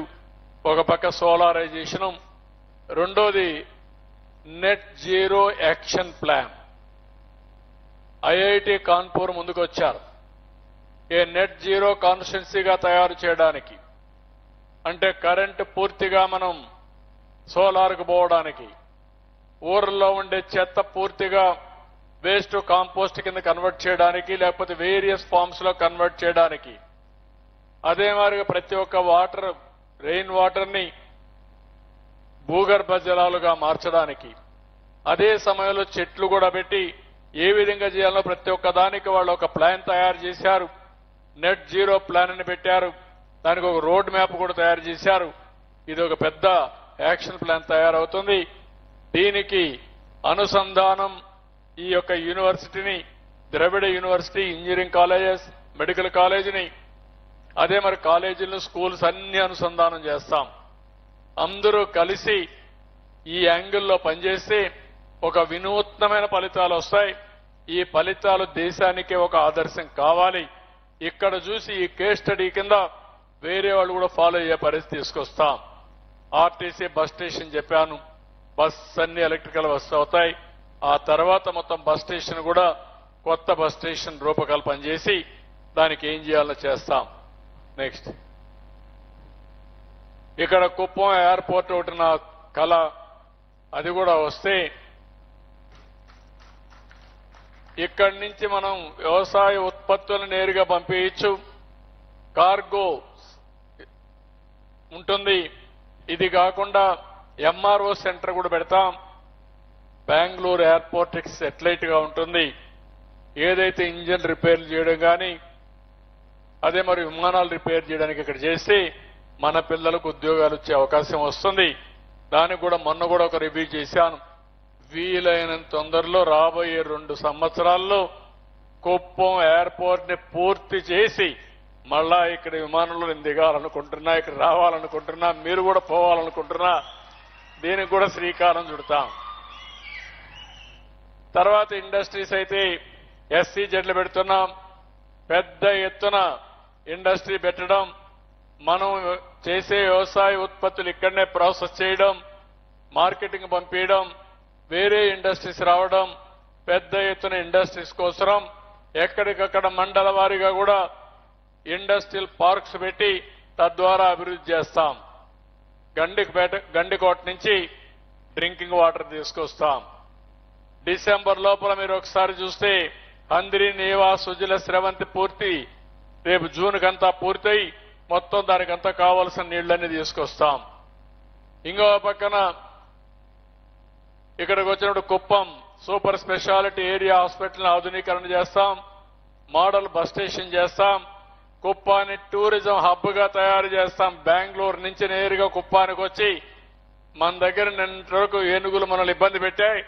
ఆ ఏనుగులందరినీ అడవిలోనే పెట్టి సందర్శకులు తీసుకొచ్చి చూపించే ఏర్పాటు కూడా చేస్తామని చెప్పి కూడా నేను మీకు తెలియజేస్తున్నాను. ఏదైతే ఎలిఫెంట్ సఫారీ కూడా పెట్టిస్తాం. అంటే ఏది కూడా ఒక చెడుని మంచిగా ఉపయోగించుకోవాలి కానీ దాన్ని వదిలిపెట్టడం కరెక్ట్ కాదు. అదే సమయంలో కుప్పాన్ని ఒక మంచి నియోజకవర్గంగా తయారు చేసి బెంగళూరు నుంచి 1.5 అవర్లు ఇక్కడికి వస్తారు. సాటర్డే, సండే ఇక్కడ ఉంటారు. ఇక్కడ ఎడ్యుకేషన్ హబ్ గా తయారు చేసి ఇక్కడ చదువుకుంటారు. అలాంటి వినూత్నమైన కార్యక్రమాలకు అన్నిటికీ శ్రీకారం చుడతాం. ఇంకో పక్కన ఇంత మునిపే చెప్పాను, green field express way ring road నుంచి బెంగళూరు నుంచి 97 కిలోమీటర్లతో కుప్పానికి నేరుగా కనెక్ట్ చేస్తే ఇక్కడి నుంచి ఒక లెస్ దెన్ 1 అవర్లో ఔటర్ రింగ్ రోడ్డు వెళ్లిపోయే పరిస్థితి వస్తుంది. దానికి కూడా శ్రీకారం చుడుతున్నాం. నెక్స్ట్ అదే మరి ఈఎస్ఎల్ ఈ సైకిల్స్ ఇచ్చారు, 300 సైకిళ్లు రేపు 15 ఫిబ్రవరికి అంతా పూర్తి అవుతాయి. కార్ అండ్ గ్రో వాళ్ళు కూడా ముందుకొచ్చి అంగన్వాడీ చిల్డ్రన్కి అవన్నీ ఉపయోగించుకుని ఏ విధంగా వాళ్ళలో స్పెషలైజేషన్, అర్లీ చైల్డ్హుడ్ లేకపోతే కొంత పర్సనలైజ్డ్ ఇంటర్వెన్షన్ పెట్టి వాళ్ళకి ఎలాంటి లోపాలు లేకుండా చేయడం కోసం ముందుకొచ్చారు. అందరినీ చిన్నపిల్లలందరినీ టెస్ట్ చేసే విధంగా ఆ మెకానిజం ఉపయోగిస్తున్నాం. ఇంకో పక్క హీరో మెక్స్ అని ఏదైనా వచ్చినప్పుడు దానికి ఏదైనా సమస్యలు రాకుండా ఏం చేయాలో ఏరియా హాస్పిటల్లో వాళ్ళ టెక్నాలజీ ఉపయోగిస్తున్నారు. దానికి కూడా ముందుకు పోతాం. 1M 1B ఇది గ్రీన్ స్కిల్స్ క్యారియర్ రెడీనెస్ ఇవ్వడానికి ద్రవిడ యూనివర్సిటీ కేంద్రంగా పెట్టుకుని వాళ్ళు కూడా వీళ్ళందరినీ ట్రైన్ చేస్తున్నారు. దానికి కూడా శ్రీకారం చుడతాం. శానిటేషన్ డ్రైవ్ పెట్టారు. ఇప్పటికే చాలా వరకు ముందుకు వచ్చారు, కానీ పూర్తి చేయాలంటే ఇంకో సమయం పడుతుంది. 100% రాబోయే రోజుల్లో రాష్ట్రంలోనే దేశంలోనే పరిశుభ్రమైన నియోజకవర్గంగా కుప్పం ఉండాలి. అన్ని అవార్డ్స్ మనకే రావాలి. దానికి మీరందరూ సహకరించాలి. నెక్స్ట్ ఇక్కడికి వచ్చినప్పుడు ఐ స్క్రీనింగ్ చేస్తున్నాం. మిగిలిన భూములన్నీ కూడా ఉంటాయి, అవన్నీ కూడా ఇస్తాం. ప్రజా దర్బారు పెట్టి మీకు ఎప్పటికప్పుడు గైడెన్స్ ఇస్తారు. ఇంకో పక్క అలింకో డిజబిలిటీ క్యాంప్ పెట్టి ఎవరికైనా ఎయిడ్స్ కావాలంటే అవన్నీ కూడా సరఫరా చేసే బాధ్యత 1387 మందిని ఐడెంటిఫై చేశారు డిజేబుల్డ్ అందరినీ. వాళ్ళందరినీ ఏ విధంగా ఇవన్నీ ఇచ్చి ముందుకు తీసుకుపోవాలో దానికి కూడా ఒక ప్రణాళిక తయారు చేస్తున్నారు. నెక్స్ట్ నేను ముందే చెప్పాను, health wealth health happiness, this is the vision I'm working for Kuppam. ఈరోజు బిగినింగ్, ఈ బిగినింగ్ నుంచి నేను జననాయకుడు పోర్టల్ కూడా రేపు ఇనాగరేట్ చేస్తున్నాను. నేను ఈరోజు ముఖ్యమంత్రి, ఎమ్మెల్యేని. ముఖ్యమంత్రిగా రాష్ట్రాన్ని బాగు చేసే బాధ్యత నా మీద ఉంది. ఎమ్మెల్యేగా ముఖ్యమంత్రిగా ఈ నియోజకవర్గాన్ని మొదటి స్థానంలో పెట్టవలసిన బాధ్యత కూడా నా మీద ఉంది. అదే మాదిరిగా జిల్లా పైన కూడా దృష్టి పెట్టవలసిన బాధ్యత నా పైన ఉంది. ఒక నమ్మకం పెట్టారు, ప్రజలందరూ విశ్వసించారు. మళ్లీ నేను వస్తే ఈ రాష్ట్రానికి మంచి జరుగుతుందని కళ్ళగన్నారు. అందుకే మీరు ఒకసారి చూస్తే నేను గాని, జనసేన అధినేత పవన్ కళ్యాణ్ గాని, అదే మరి నరేంద్ర మోడీ గారు, ఈ ముగ్గురం కలిసి వస్తే మీరందరూ విశ్వసించి మళ్లీ మాకు మంచి జరుగుతుందని 93% గెలిపించారు. నేను చూశాను, చిత్తూరు జిల్లాలో 7 అసెంబ్లీ సీట్లుంటే 7కు 7 గెలిపించారు. రాష్ట్రంలో 11 సీట్లు తప్ప 175లో 164 సీట్లు గెలిపించారు. అంటే అది ఒక విశ్వాసం, ఒక నమ్మకం. ఆ నమ్మకంతో నేను కూడా చెప్పాను, ఇంత మునుపు ఏ విధంగా చేశానో దానికంటే మిన్నగా ఈ 5 ఏళ్లు చేస్తాను, టెక్నాలజీ ఉపయోగిస్తాను, తద్వారా మెరుగైన ఫలితాలు ఇప్పిస్తానని చెప్పాను. అమరావతి లైన్లో పెట్టాం.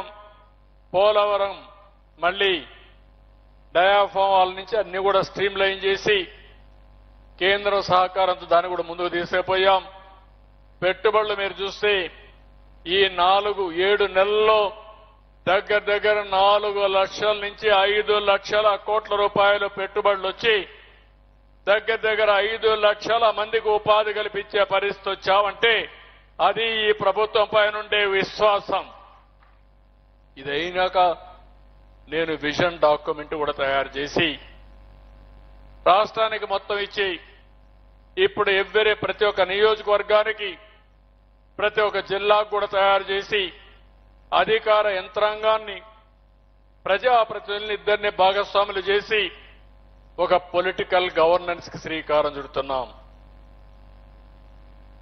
ఎప్పుడు కూడా 5 సంవత్సరాలకు ఒకసారి ప్రజలందరూ నమ్మి ఓట్లేసిన తర్వాత వాళ్ళ యొక్క యాస్పిరేషన్స్,